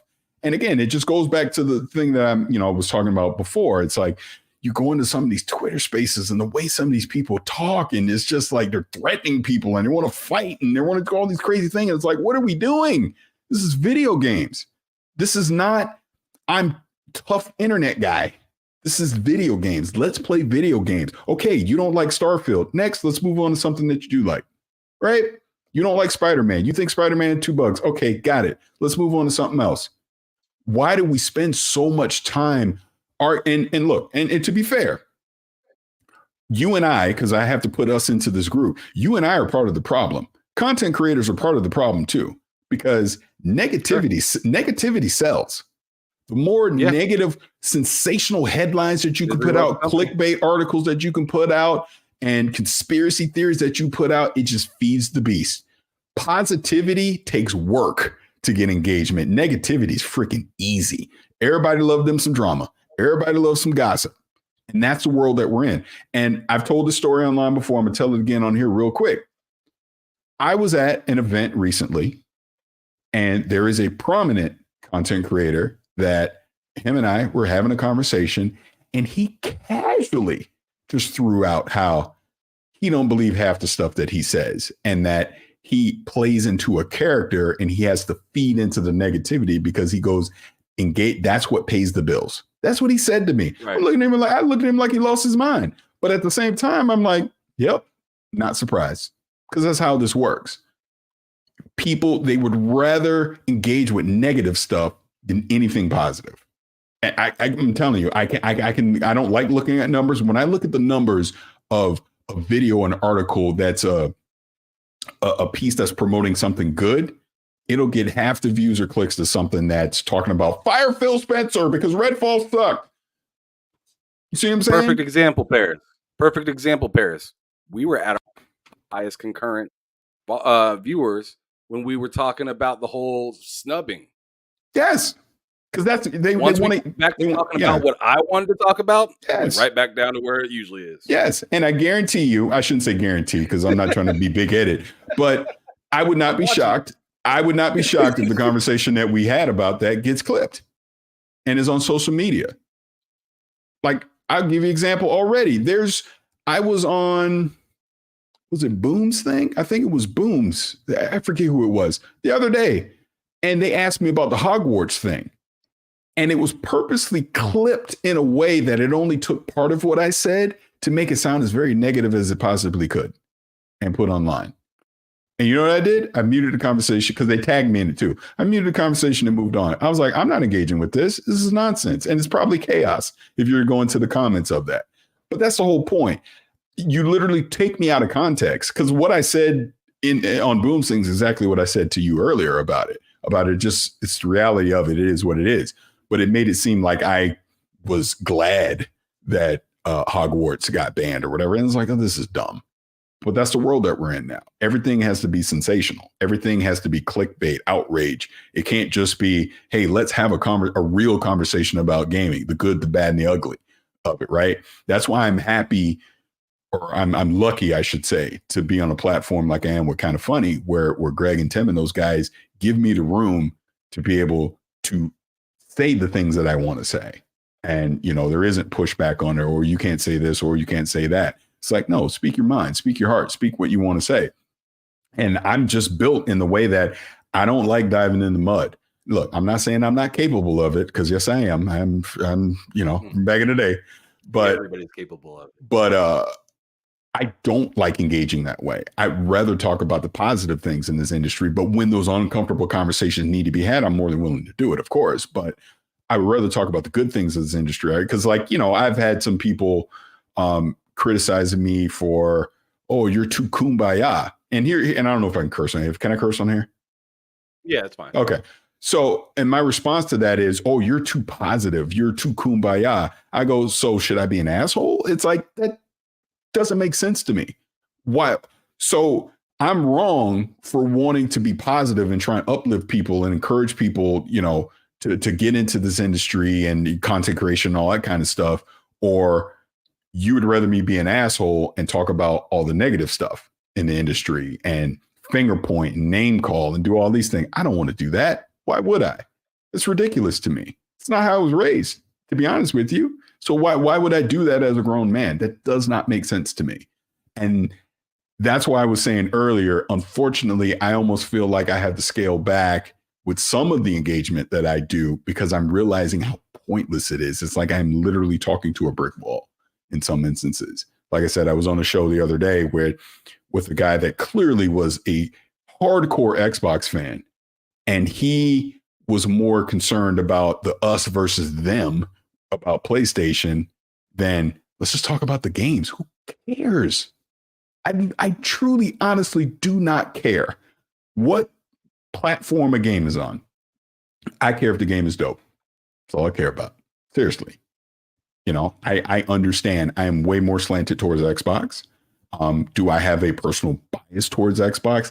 Yes, because for everything I told you about the history of me, I'm not here if it wasn't for Xbox. So yeah, I talk about Xbox. Yes, I want to see Xbox succeed, but that does not prevent me from talking positive or negative about PlayStation, Nintendo, or anything else. I just like talking about games, the good, the bad, and the ugly of it. But I want to talk about having an adult conversation about it. I don't want to talk about this constant pointless negativity. That's my thing. 90% of the stuff is pointless because you're arguing about how you're spending your money. I don't care how you spend your money. I spend my money the way I want to spend my money. The rest of it is trivial, in my personal opinion. Absolutely. Absolutely. And I tell you, bro, you ain't lying when you said you gotta mean it and you gotta be consistent if you're gonna be somewhat positive and stuff like that around here and try to get, a following and stuff like that. I mean, I am feeling like I'm kind of proof of some of that, where it's like, man, I'm not following this whole train of clicks for anger and stuff like that. And I mean, it took me 2 long years. And I mean, I understand it takes some people longer and whatnot, but it took me a lot of work and a lot of dedication just to get to that 1,000 subscribers. Like it took a lot of work, and I'm very proud of where I got to. But now we're at the last question, Parris. And like I I like to end it on a happy note. That's why I had you go through all of that first. So now we can get to that final question, which is, what would be a dream come true for you in gaming as a whole? And you can be a little selfish on this one if you want to. Repeat the question again, because I want to make sure I answer it, because I have a thought, but I want to make sure I answer what you're asking me. No doubt. I'm asking you specifically, what would be a dream come true to you in gaming? Oh, yeah. Yeah. So my answer on that is make my own game.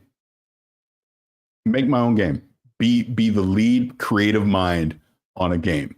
That would be a dream come true for me, to be able to say, I made that. I led a team to make this. Me and this team made this game from an idea in my head to storyboard to actual coding to the actual development to pressing it gold on the disc. That would be my dream. Something that I thought of. That was my original thought, making it a reality. And the second part of it actually being something that people would enjoy. Oh, I would love that. I would absolutely love that. Okay, I gotta ask you this then. What's holding you back from doing that? I got a wife, 3 kids, and a mortgage, and there's only so many risks that you can take in life. Like, it's funny. I'm actually glad you said that. We interviewed. Hold on. Sorry. No, you're fine. Take your time. Okay. I get somebody kind of funny texting me. I'm like, wait, why is he texting me? But no, just there's only so many risks that I can take because I have a family to take care of. So the point I was making before I jumped on the text was we interviewed. I'm blanking on their name, but the team that made Cuphead, we interviewed them, and they told their story. You talk about some risks. I'm talking. They took out 2nd, 3rd, 5th, 12th mortgages on houses and stuff to finance all this, and there was no guarantee that Cuphead was going to be a success, and they could have lost it all. I personally am not willing to take that risk currently in my life. Like I said, I got kids. Fine. I got one child that's already in college. I got another one that's about to go, and then I got another one that's coming right up behind that. So I got to make sure they're taken care of. So as much as that is a dream of mine, I would love to do. I'm just simply not in a position to be able to make that a reality. No matter how much I would want to do it. So it's a that you could see happening, but is currently on the back. If it were to happen, I would say realistically, maybe in the next 5 to 10 years, maybe that's something I could say, you know what, I'm going to take a leap of faith. My family, we're in a good position to where I could take that leap of faith. But as we sit around in 2023, no, I would not do that. I don't think my wife would let me do that. She'd be like, have you lost your damn mind? I know how that is, bro. Yeah. Absolutely. I got to tell you, Parris, having you here this evening has been wonderful. I really appreciate it. It's been 2 hours and 21 minutes since I hit the live button, and I really appreciate all of you guys in the chat that have been keeping it moving. All of you folks that aren't in the chat, that are just coming through to watch it, I appreciate you all so much. Thank you so much. Mike Johnson, my man, I see you up in the chat. Thanks for pulling up in the building. I appreciate you. Thank you so much. Yeah, thank you, everybody, for helping me get across this goal that I've been planning on hitting 1,000 subscribers before the end of the year. I did it. We're almost at 1,100 already, which is nuts. So y'all keep moving, keep doing what you guys are doing. Show up, just show the support. I don't care if you are a member or not. If you are a member, thank you so much. Your continued support is going towards upgrading the channel. As you see, like I said earlier, we're on StreamYard. We're actually going to be upgrading the StreamYard to get that 1080p feed, so you guys can have a little bit more quality on top of that. But yeah, you guys keep rocking with me. I'll keep rocking with y'all and dishing out as much quality content as I possibly can, and also try to keep it even killed, but with opinions, because that's what we are. We're people with opinions, and we are more than capable of sharing them without being assholes to each other. So with that being said, Parris, do me a solid and let everybody know where they can find you before I have you do one last thing that everybody does before they leave. All right, sure. You can find me over at Gamertag Radio. You can also find me over at Kind of Funny. And on social media, you can find me at Vicious696 pretty much everywhere.